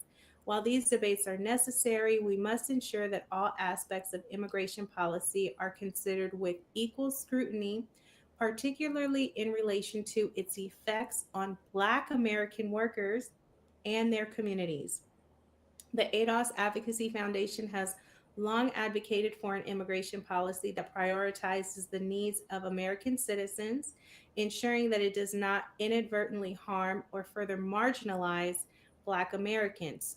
To this end, we are calling for a comprehensive overhaul of the U.S. immigration system, including a temporary moratorium on all immigration until meaningful reforms are enacted. These reforms should align immigration policies with the nation's broader social and economic objectives, ensuring that they contribute to the well-being of all citizens, particularly Black Americans. Can I pause Go for ahead. a brief second? Right. So to me, this brings up, I think, a fair question. Right. Yeah. I'm not so sure what moratorium means, but if I had to guess based on the context, you're looking for some kind of halt, slowdown. I'm not sure if it boycott or something like that. But it always, when we have these conversations, I always stress, how do we have these conversations in context of power? Right? How do we actually enforce or have enough leverage to where we can do these type of things? That's just it's a concern for me. I mean, I've read this twice, so but there are a couple of things that kind of concern me a little bit about it. Let me fairly ask you, like, what do you think the significance or the importance is of this document? I think that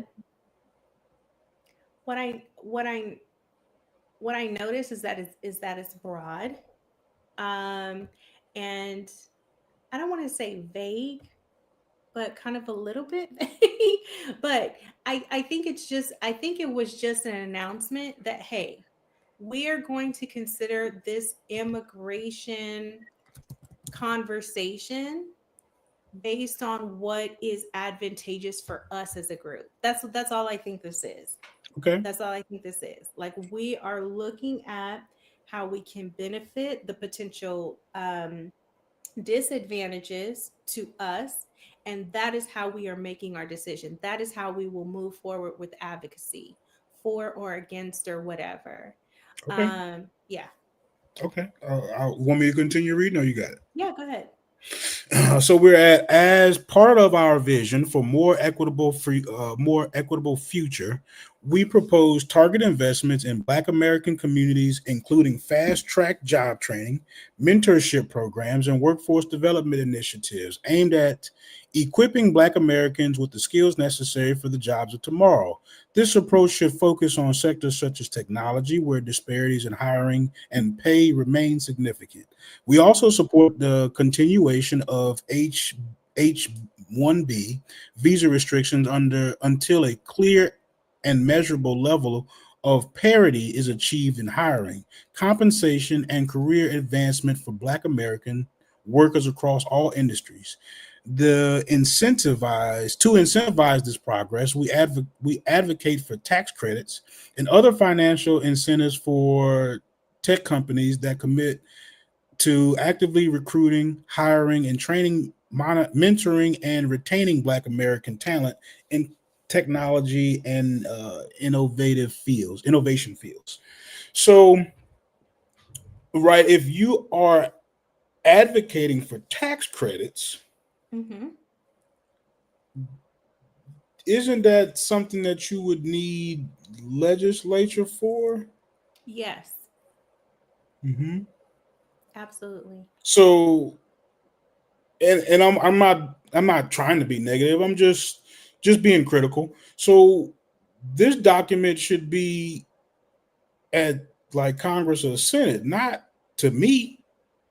Like you know, I'm that's a little like so. What could I do to advocate for tax credits? I mean, am I voting, or like I'm not so sure of what would a person Oh, like me like? What would my role be in doing something like that?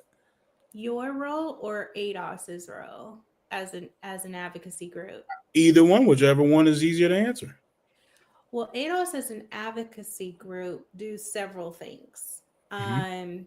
Um, they petition politicians on objectives, right? And they utilize the vote, right, to either support or withdraw support from certain candidates based on their alignment Okay. and commitment to those objectives. Okay. That's cool. I actually didn't know that, right? So it is a Right. political movement. It's not just it's not just a lineage. Yeah, that the lineage again, that's how they defined it for the purpose of benefit that they're advocating for, right? No, Because if that you're that that gave me a level of understanding I actually did not have. I didn't realize that it okay. was I knew that she was a part of a committee that did deal with legislature. I just didn't know that this Mhm. particular document was I guess a part of that same thing. But it does have their advocacy foundation on top of it. So let me Yeah. continue reading. Right, it says furthermore, we believe that new immigrants seeking to join the U.S. workforce should demonstrate an understanding of Black America's historical contributions and ongoing struggles for justice and equality. It is vital that these individuals recognize and respect the essential role that Black Americans have played in building the nation they wish to become a part of. This understanding should be a prerequisite for immigration, ensuring that all those who enter the country do so with a commitment to contributing to a more inclusive and equitable society. What do you think about that? So when immigrants come to this country, they take oaths. They have to take tests. They have to know a certain amount of history and like pertinent facts. What do you think about Black history being mandatory for those people? I think that we should only accept immigrants in the month of February, where 'cause then it's easy to say it's mandatory for you to have some Black history, which are American. Not only do I need you to know George Washington, right, and some English, but I need you to know who Malcolm X and Martin Luther King are too. I mean, I'm not really sure how you. I think it sounds good. I definitely think it sounds good, right? I mean, what does that mean? Is that I think, it's almost like yeah. you can be an immigrant as long as you agree to defer to Black African Americans. That's kind of how it sounds when I read it. But By knowing by knowing the history, the no. proper history. To this understanding, okay, what was the line? It is vital for these individuals to recognize and respect the essential role of Black African Americans who played. No, that's not it. They want them to Demonstrate is the demonstrate. word, right?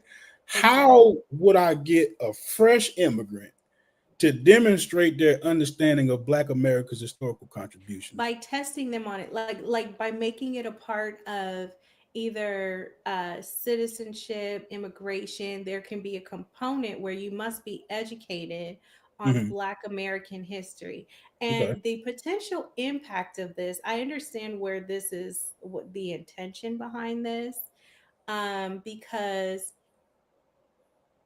outside of our country, the only access to Black Americans many people have is media, right? And if we don't own and control media, and so therefore we aren't controlling how we're portrayed on media, right?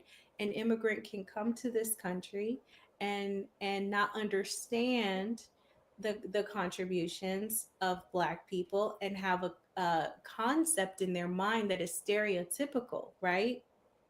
So allowing more people into the country with that kind of understanding could be of detriment to, is a potential detriment to Black communities.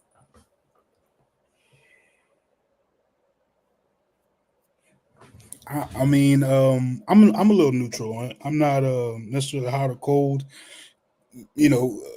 I guess me not being hot or cold isn't really worth very much. But from how I understand it, I don't. Excuse me.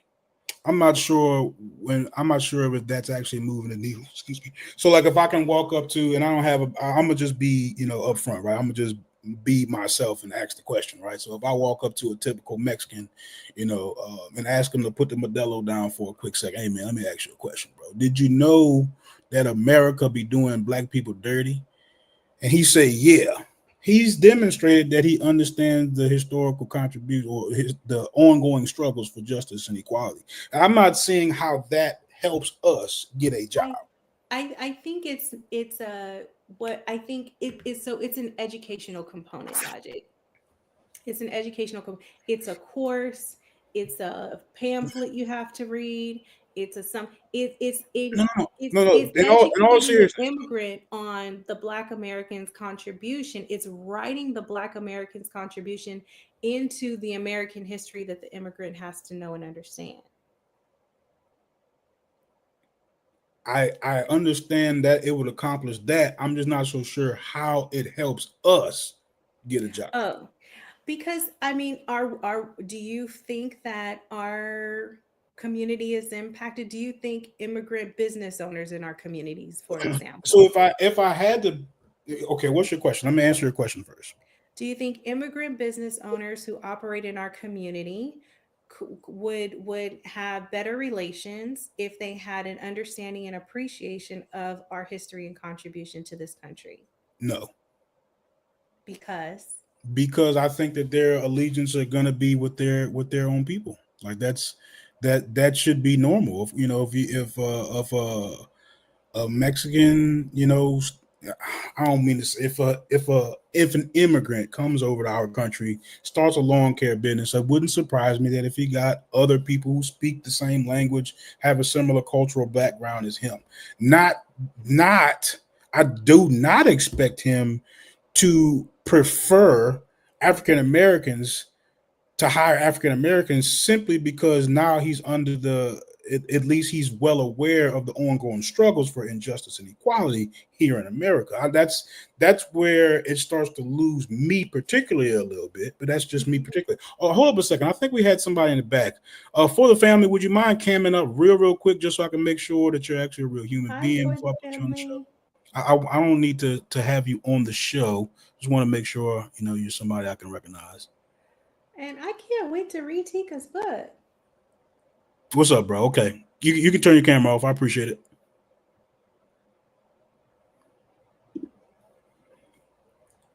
What's up for the family? Can you I brought you up because I didn't want you to feel like I was like neglecting you or nothing like that. We got one more paragraph in this article and then we can start a dialogue. But how you doing today, man? I appreciate you coming up.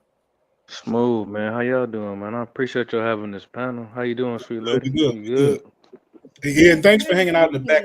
I saw you a couple of minutes ago before we started this article, and it just slipped my mind that you was actually back there. So I appreciate you hanging out. It's all good. I'm glad you kept reading it. Mm-hmm. Yeah, it's something, right? I think the scrutiny is helpful. I think it's healthy, right?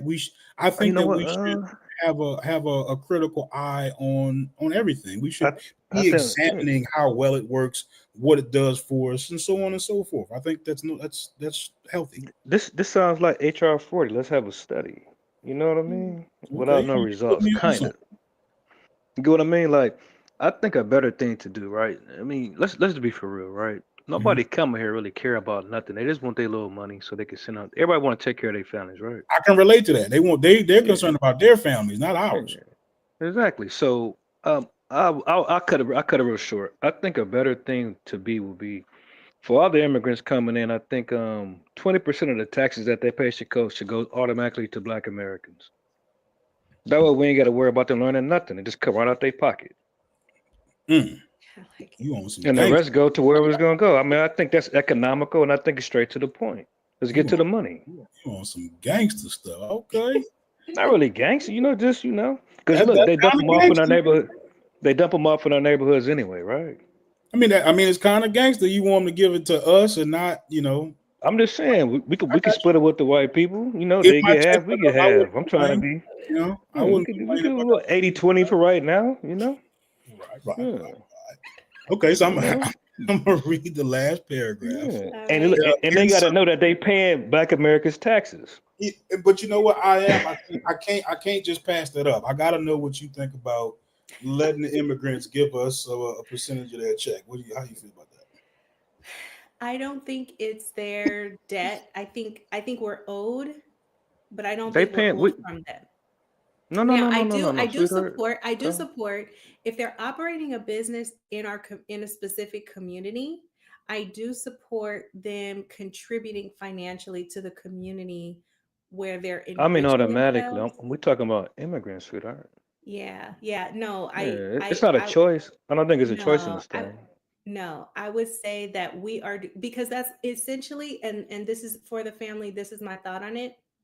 Okay. My issue with that is that we're letting the original responsible group off the hook. No. We take it from their pockets slowly but surely. Let me put it a different way then. A lot of these immigrants come I here, like right? what you said right there. We are absolutely letting the people who are responsible for a lot of our predicaments off the hook, right? So like the document makes sense right here, right? When they advocate for tax credits and other financial incentives for tech companies who show a commitment to actively recruiting and hiring, training, and mentoring Black African Americans, right? That's fire. Right now, when they go on to say we need to, the immigrants got to know, they got to know the Black plight and all that. I'm not really sure if that really does anything. I think it limits opportunity for us too. Logic. But you can't make them care though. Like the percentage of taxes. Let's just say we take it from remittances that they try to send their money back home to, right? Since you don't like them paying taxes to us, we get a percentage of that. Then we're gonna get some money up out of them. I think one way or another. I love your energy. That's what I'm saying. I think that I forgot what I was gonna say. It's, um, it was this is what I wanted to say. Okay. I think if some were aware, some would care. I think none of them are aware, so none of them care. Why do you care if Right? they care though? This is Because if you are business. coming to the country and you perceive me or logic, if you are expecting thuggery, right? Thuggery. Yeah. If you're Can you explain what you expecting mean by us that? to If you're be expecting the stereotypes. exactly, if you're Oh. expecting a stereotype, if you're expecting something negative, right? Hmm. How do you set up your business in our community that looks different based on what you perceive the environment to be, based on what you perceive my behavior, my value to be, right? So, So it does it their how they see or perceive us in our communities does affect us if they're going to be in our communities, if they're going to okay, be so interacting with us, because it affects that, may I ask you a question then? of course. Can you wrap your mind around this? How does somebody who comes here that don't even speak English, right, are able to come here, set up shop in our neighborhoods, open up a business, and get funded by the government? Are they funded by the government or do Who they? else are they funded by? I think most of them, I think what we would call crowd fund, they group fund Mm. most of them. I think there's a narrative out there that the government is giving people all this free stuff. And I think that's misleading It's because, tax-free stuff, is what I would say. You know, yeah, I think it's misleading because there's a lot of free stuff we also have access to that we don't take advantage of. So then but we're I not can't get immigrants, mad though. at other groups, taking Okay, advantage. But I got you. I got you. That's your yeah, point of view with it. All I'm saying is this: I feel like I'm the landlord. It ain't even a feeling, ownership, I love right? that. I love that. Own the Yeah, building, they I'm the run their business, landlord, and and then they you gotta take it they off gotta the pay top. taxes. They don't get back Yes. to the schools that they run up in. It's about 30,000 Mexicans, about 5 black people in the school nowadays, right? So I'm they with taking all it. kind of Here's resources from us. They got to give something back, not just a here's my smile and say I love a nigga on February. That's not enough. here's my um here's what I'd have to see about that. This is the part about that kind of um doesn't sit well with me, right? When you open a door like that, what prevents or what protects you from that dominant group not doing it right back to you? What do you mean? If you can have the power to say this particular people group or immigrants owe you back pay or something, or however you word that, what's to stop other groups who have more power and influence from doing it to you? Okay, so I guess this is where the history comes in tech, right? So it can go hand in hand, right? They let them know the history of this country. Before any of y'all got here, it was us and these colonizers, right? Now the country is established and it's founded. It's a government. Everybody got to pay taxes. And we are a part of this from the beginning. So some of them taxes is coming to us. And but You got a most of problem with them that? don't I know mean, that's that on them. or know They why. don't. They don't even gotta know it. We gotta have it set up that it comes to us. It's like, oh, good. You get what I'm saying? I mean, like whatever. You feel me? I'm just man, please. We No, don't. because a well wishing and a happy card on Black History, but that's not enough. Mhm. That's not enough. They don't give a damn about us. Just like we don't care about them. Yeah, We I probably don't care more about But them than they care about us. I So I think that's our problem. We want them to love us and love on. We don't, man. That's over with. I think so personally. I think beyond that, I mean, and I understand what you're saying, a need for acceptance and love, but eh, we could look at it on a very basic level of just not creating conflict where there doesn't have to be any. You know what I mean? Or we could do one better. Maybe they should be designated to go where their people are at. They should go where all the Mexicans go, or where all the Hindus is at. They should get out of our communities. And then we could set it up that we could all be segregated in this mug, right? Or they could pay landlord tax. And in the Now, I like meantime, the we can get more landlord angle. resources for ourselves. That's what I'm saying. Here's what I like. Here's what I like for the family. And thank you to you Yeah. because you just put this in my brain and I love it. This is what I like. How about we own everything in our community, right? And so when they come to operate, then that's the tax. You're renting from us. That I There you love. go. That's There you go. I quick. That's like what I'm that. talking about. And that That I percentage of the like. taxes, it can go into buying our community that from the brick and We can mortar do that they whatever we'd rent. like. You get Exactly. what I I'm love it. saying? It can go right back into the neighborhood. We can move the money around while we're still doing our thing. We Ownership, can ownership, use these ownership. people. You know what I mean? Like they're trying to use us to buy their Mm, little snacks and doodles and all that, and beer and all that. mm. They don't know we snatching the rug from under their feet, just like they're trying to do us. This is a game. This is war, and it's not nice. Where are you from, sir? I'm from Detroit. Hmm. I'm saying this is basic. This is just basic life, though, right? Oh my Either we're gonna sit goodness. back and let them overtake us, or we're gonna get to work. I think we should get to work. That's just my honest opinion. This letter right here, like it just sounds like a whole lot of fluff. Like love on us, and I don't see no money here. Nothing about money. Where the money? I think that's kind of a fair question. Like I said, the part I like about it is where it says we should advocate for tax credits and other financial incentives for tech companies, right? Incentivize these companies who demonstrate that they are committed to, like it said exactly right here. This whole last part of that paragraph. I'm gonna highlight the whole thing so everybody can see it. Like, this is cool. This is great, right?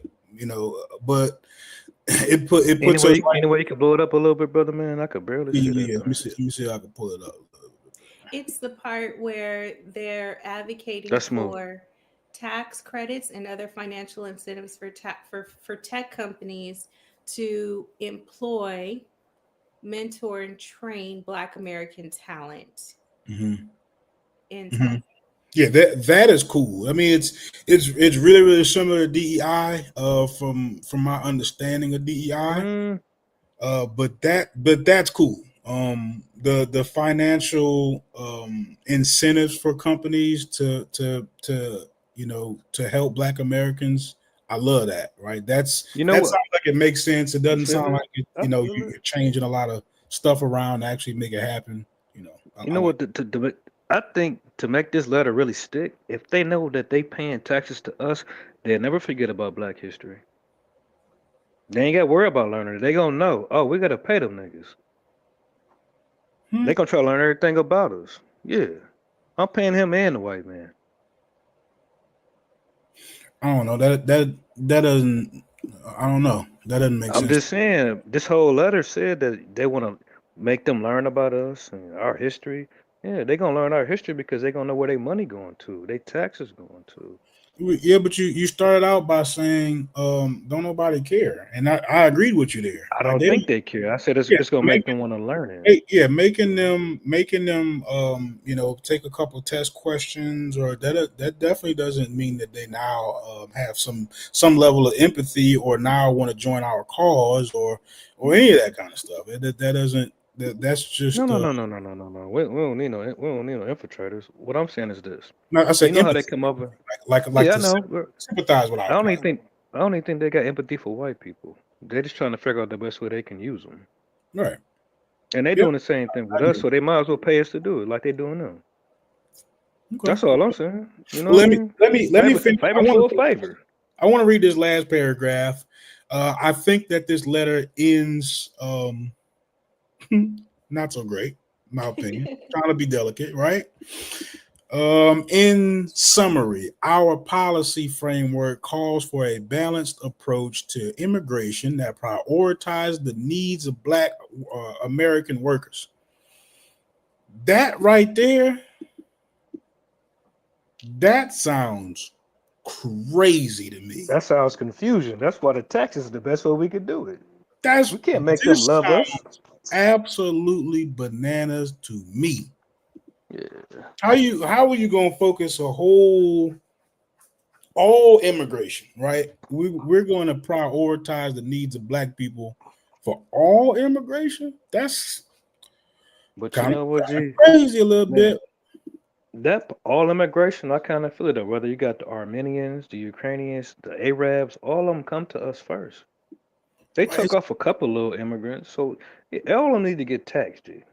and I'm really not trying to sound silly, but like in my head, it's like on their way to receive the green card, we ask them, okay, so before you give you this green card, how do you plan on helping Black people? No, I don't. That's not No, what. no, Danny ain't gotta know they Amy, helping black Am I people. overemphasizing it? I am. What are you? Tell me what I'm missing no, here. no, it's not to the immigration people. It's how will immigration policy affect Black workers, right? And if it's an impact that's to the Black workers' detriment, then we need to focus. We shift, as it says. I was about to continue reading, but that's what it's about. It's not Okay. asking immigrants to prioritize them. It's Yeah, looking I at, see it. It does say policy. I yeah. read Hey, that. you know what, G? You know what? Y'all, back in the day, they used to know it. They used to have to know all kind of information. Now they don't even got to speak English no more. So maybe that should be pumped. That way they can learn the actual history of the country, and at the same time we tax their ass. You know, we get a piece of that American pie like they like to talk about. Since they want some, we're gonna take a piece too. So your pie, or we make our own pie. Okay. Yeah. You get what I'm saying? I think this is cool. I mean, so now in summer we've gotten all the way down to the bottom of the page. I mean, it's a step, without being overly critical. It is a step in the African American direction. Yeah, so GA, I think I was wrong. GA and hits. I think I might have misinterpreted that particular line that I read. But I make mistakes. I'm definitely not infallible. I'm not tripping off that. But this, it's a document. I'm not really sure of how you would. Well, I mean, obviously we talked about this legislature. You'd have to elect politicians who are in favor of doing these things, or at least in support of this type of agenda.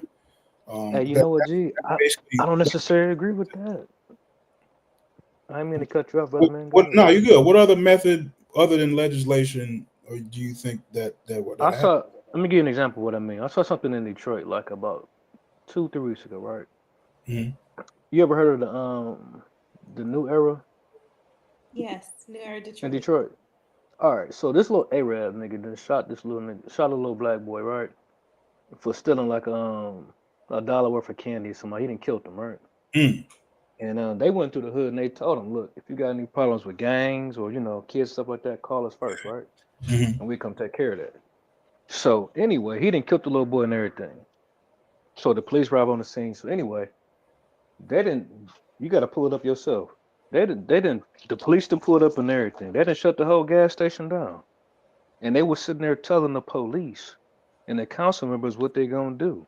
And now that shit shut down. So it don't Yeah. take So, a whole lot of laws to get some shit done. yeah. So shout out to New Era Detroit. Okay. New Era Detroit Yeah. is a community organization that responds to community needs. As for the family just shared, there was a situation. And so what they did was they essentially um, um, provided their presence at that. I don't want people see my forehead like that. Provided their presence You know, you good, um, sweetheart. You at good. that business, to bring awareness to the situation, what was going on. More community members became involved. The news media began to cover it. Of course, social media, the word spread that way. And these are the kinds of actions that put pressure on local officials, on the business owners themselves to respond, and it bends their ear, as they say. And so New Era Detroit A New Era operates in several different cities, but the Detroit branch, just like the other branches, have done phenomenal work, also advocating for families, providing resources for the community. So we really appreciate those men and women. Can you kind of explain what happened though? I know you was kind of real quick with it. Oh, sure. Yeah, I can. I think I have it. Oops, sorry. What made them people move their feet around, G? And the business shut down now, right? And I was Yeah. thinking more deeper, like a lot of Arabs, they got the same license, same type of people run all kind of stores throughout the city, right? So if by that fault, them killing a little black boy like that, a young boy like that, and they said he was like a little, little slow Okay. or whatever. So this is from Fox to Detroit. Detroit gas station was closed down after clerk allegedly pow-powed an accused shoplifter.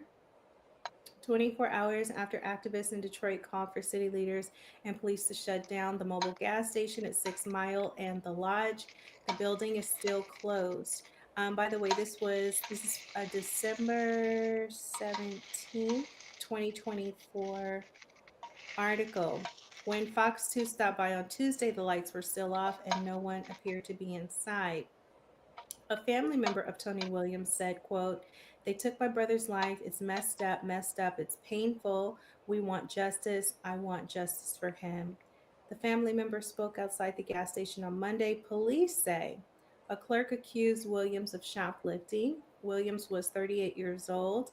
Um, Police say the clerk chased him out of the store and fired a gun at him. Investigators then say Williams jumped on the lodge to get away, but did not survive, unfortunately. Rest in peace to him. Um, there were witnesses there. They were able to talk to some of the witnesses. New Era Detroit's Williams was referring to an unrelated, okay, blah, blah, blah. Fox 2 learned the same gas station was fined for not having a mandatory certificate of compliance back in the mid 2000s. For the business to reopen this time, the owner must attend a Department of Appeals virtual hearing on Friday morning. Nah, they're not gonna come back open, man. Yeah, But but you know what I think about this for the family. While I mm, believe this is advocacy on a very high level, which I appreciate, for me, the answer isn't closing other people's businesses, it's opening our own and running and operating our own. And I agree. I think situations like this is unfortunate. I wish this didn't happen. But I hope that situations like this continue to influence us to own and control everything in our own communities, which is what I the think we show is about, by the I way. think we speak in the same language. I think the immigrants Yes. should get out of our neighborhood. Listen, if the white people want the immigrants here, then they should go live with the white people. I don't think they should be with us. That's what I'm saying. This wouldn't have happened. Now he Has might have got his ass anyone, whooped for stealing, right? But nobody about to shoot his ass. They're gonna make sure you can't come in here again next time you come here. He done ran out the store and bust this nigga all in the back and shit. Like, no, you can't act right. They need to go. They need to go home. They need to go with the white people that brought them up in here. And if he think he about to get away with that nigga out of his mind. He's Arab. This ain't Taliban. This ain't Iraq or wherever the hell they from. Well, only reason I brought this up was to show that we can make some shit move if we want to. That's what I'm saying.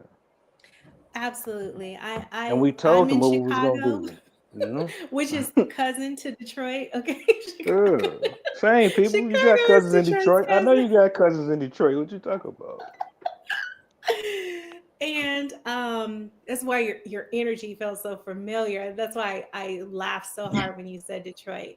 But Chicago has a very rich history of activism, a very real, soulful history of community and self action, which completely changed me as a person, just living here and being exposed to that.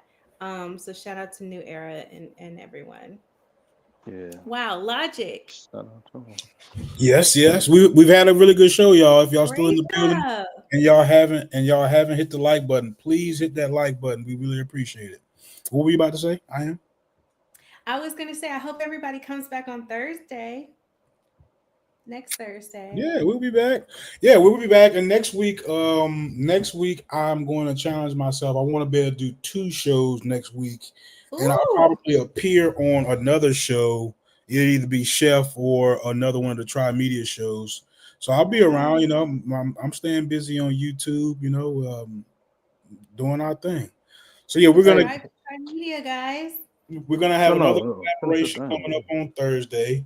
We'll get a topic together probably at some point in time this weekend or something like that and start researching it, and produce another good show for y'all. Yeah. Like, share, and subscribe, man. I appreciate everybody coming through. And Hey, our special guest for the family. And with our man. special guest, I feel like you at home now, so I only it's like the guest thing just kind of like runs past my Yeah, we would, the the hip hop thing kind of got me off my square. I couldn't deal Oh with yeah, it. you know what? I know y'all be fiending for the hip hop stuff, but we got a lot of different. No. I ain't really want it. I just saying like Okay. when I see a nigga trying to take my money out of my pocket, man, it just kind of rubbed me the wrong way. Like, damn, nigga. No. Well, I'm gonna say that for another day. But you know what? I actually really appreciate your energy tonight, man. I think you did a good job. You kept it cordial, even on stuff that we disagree with, and I think that's a normal conversation. When you talk to your homeboys, y'all don't agree on everything, but it don't end up in a squabble every single time. But so that's cool. You know what I'm saying? It's I respect that and I appreciate it, and I hope you come on the panel more often, man. Yeah, I'm gonna check up with y'all on this type of day. Tell the big homie I said what up too from Ohio. Oh, but okay. I wanted to ask y'all a question though, man. One of these days when y'all have like this little situation going on, right?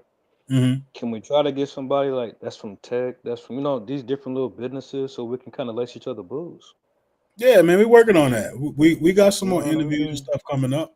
I know I've got another interview coming up. It's not necessarily business related, but that's always in the background. We're constantly trying to think of new ideas and get some people on here. Actually, one of the endeavors that I'm trying to do this year, I'm trying to get some modern day Black activists, to interview. Right, I want to talk to people trying to get a new era.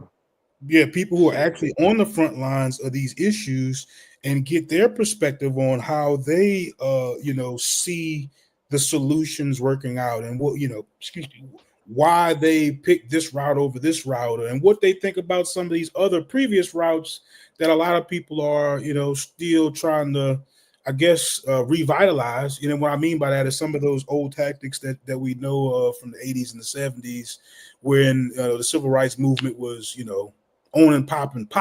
You know what I'm saying? So, I'm definitely anxious to. I guess that's more of the '60s, right? But yeah, all of that stuff's in the works, man. We got a lot of diverse content, and I definitely shows like this mean a lot to me because they're positive, man. You know what I'm saying? Like we're talking about it not being impossible. We're not overemphasizing all the struggles and all the death and destruction. And like to me, Cornel West captures it perfectly when he says we cannot allow despair to have the last word. Right? Like if you really think about that, like as hard as it is, you just can't quit. Like it's just. I mean, that's a good slogan, right? But It after really that, is, he bro. fall flat, though. After that, he fall flat. You know what? can't let despair have the last word. Go ahead, sweetheart. And I would say it's not only a positive show, it's a buildable show. That's how Logic and I, wanted to present it as, there's stuff you can take from this and do with, right? Go out and do, and we're here to support you and cheer you on and provide more awesome content.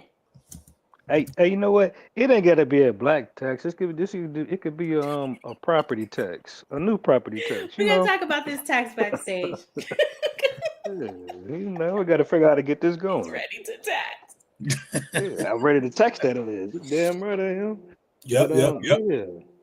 But no, What I was I about to appreciate say you coming besides through, that? bro. We're at the For 2 hour sure. 10 mark. We try to keep it around 2 hours. I think it just makes for a easier viewable show for the most For part. sure. But I appreciate y'all, man. Y'all be smooth, Appreciate man. you, IAM, for coming out, for putting that presentation together. That looked like it took a little time, So I appreciate you putting some work in and helping me create another really good show. I definitely Thank Oh, you, appreciate it. co-host. this what I want to say. Why you do, G? I know you don't Wait, mess with the FBA, right? But it's a whole lot of don't it's do a me like lot of that. information over there. Don't do me like As that. far as like, no. I'm just talking about, as far as that little situation. But it's a whole lot of brothers over there that got information that everything we talking about. Everybody moving around in different parts, man, on the chessboard. You know what I mean? I think Think, think it's a about it's a think about collaborative that effort. too. It's a collaborative effort, and in Mm, all honesty, it takes all angles, and exactly. mine included, right? Mine Exactly. I'm included. just Okay. saying, if you're looking for something Let like me that, explain they'll what I'm jump on saying. here and holler Let at me you. explain what I'm saying. That right.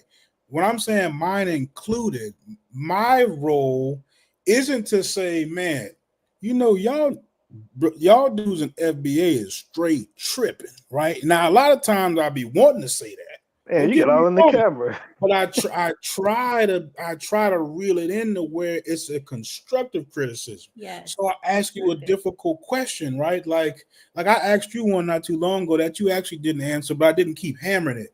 But you know what I'm saying? It's like if it's helping, right?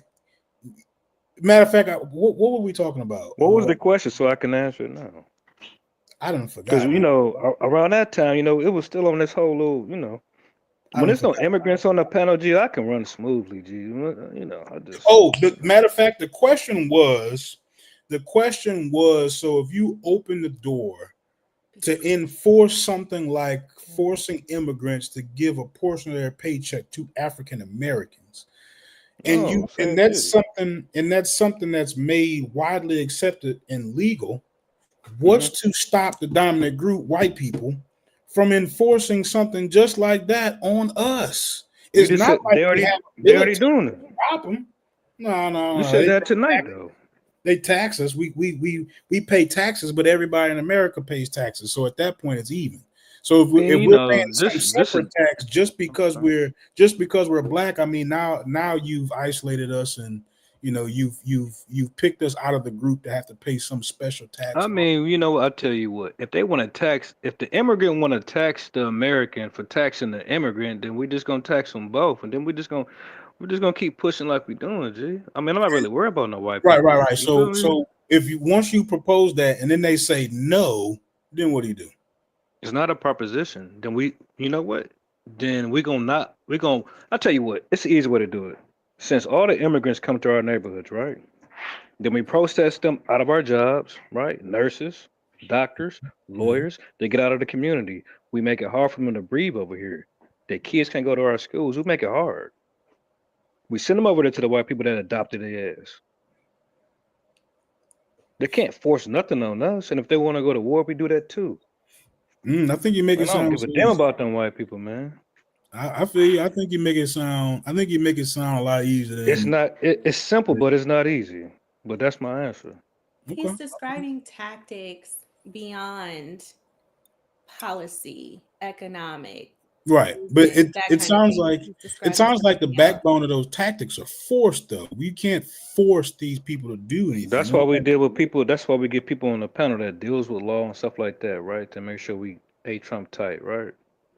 Yeah, well, if you're talking about law now, you're not talking about force. We are talking. We're forcing the law. That's already on the books. It's a lot of laws on the books, G.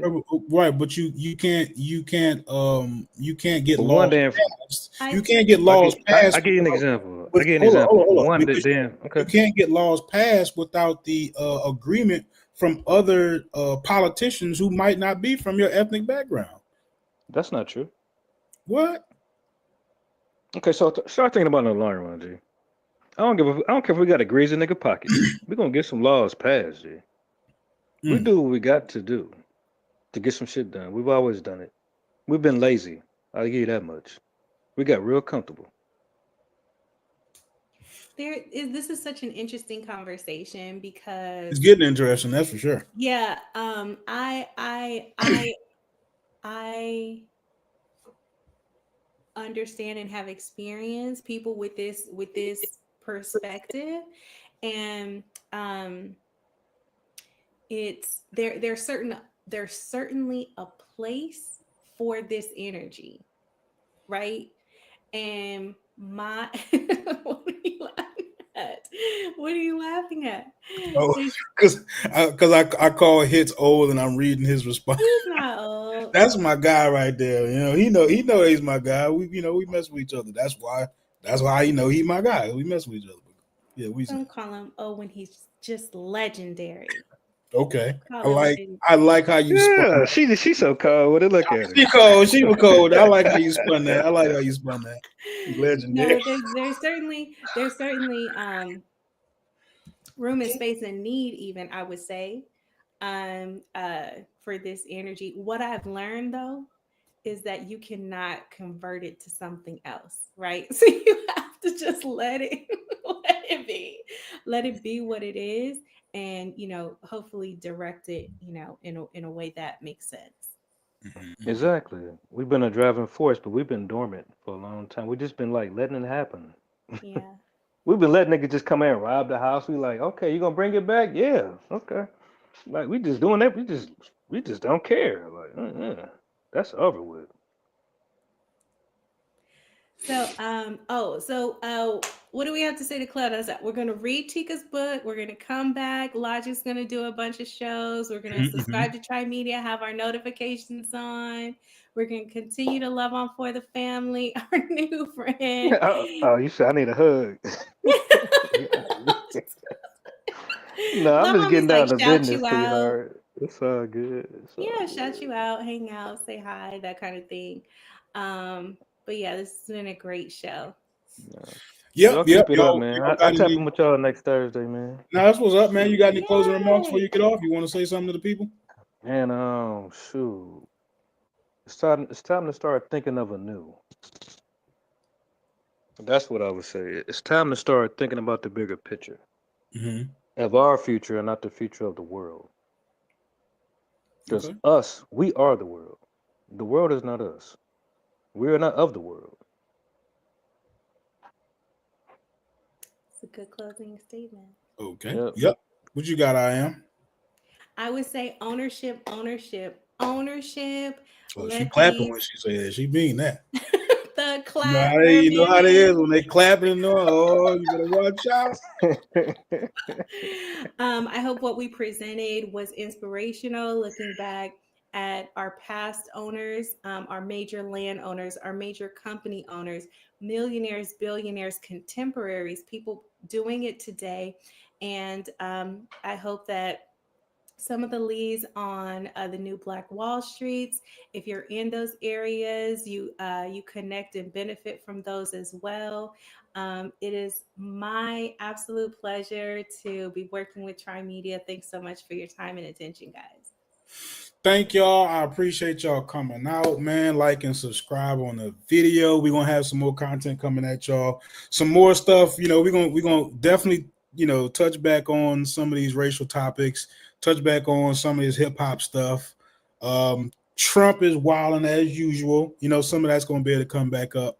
But while I have my co-host and she's really free, I want to be able to maximize our shows together. So we're definitely gonna be able to pump out some more stuff, especially right here in January, while I know our schedule is a little bit open for us to do that. Cation. Yep. But again, I appreciate y'all coming out, man. Y'all definitely make hitting this button worth it. And we'll see y'all again next Thursday. Peace. Bye, guys. Hold on. Let me play this.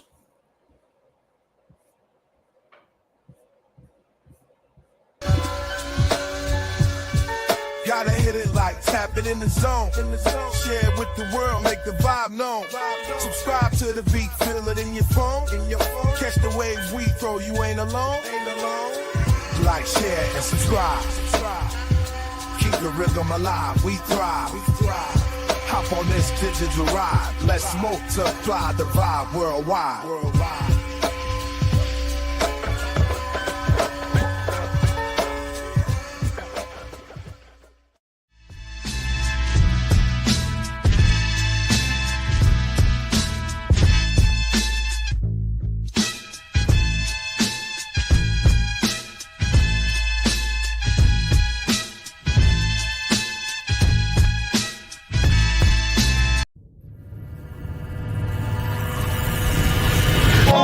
Trimedia Records. This is my story.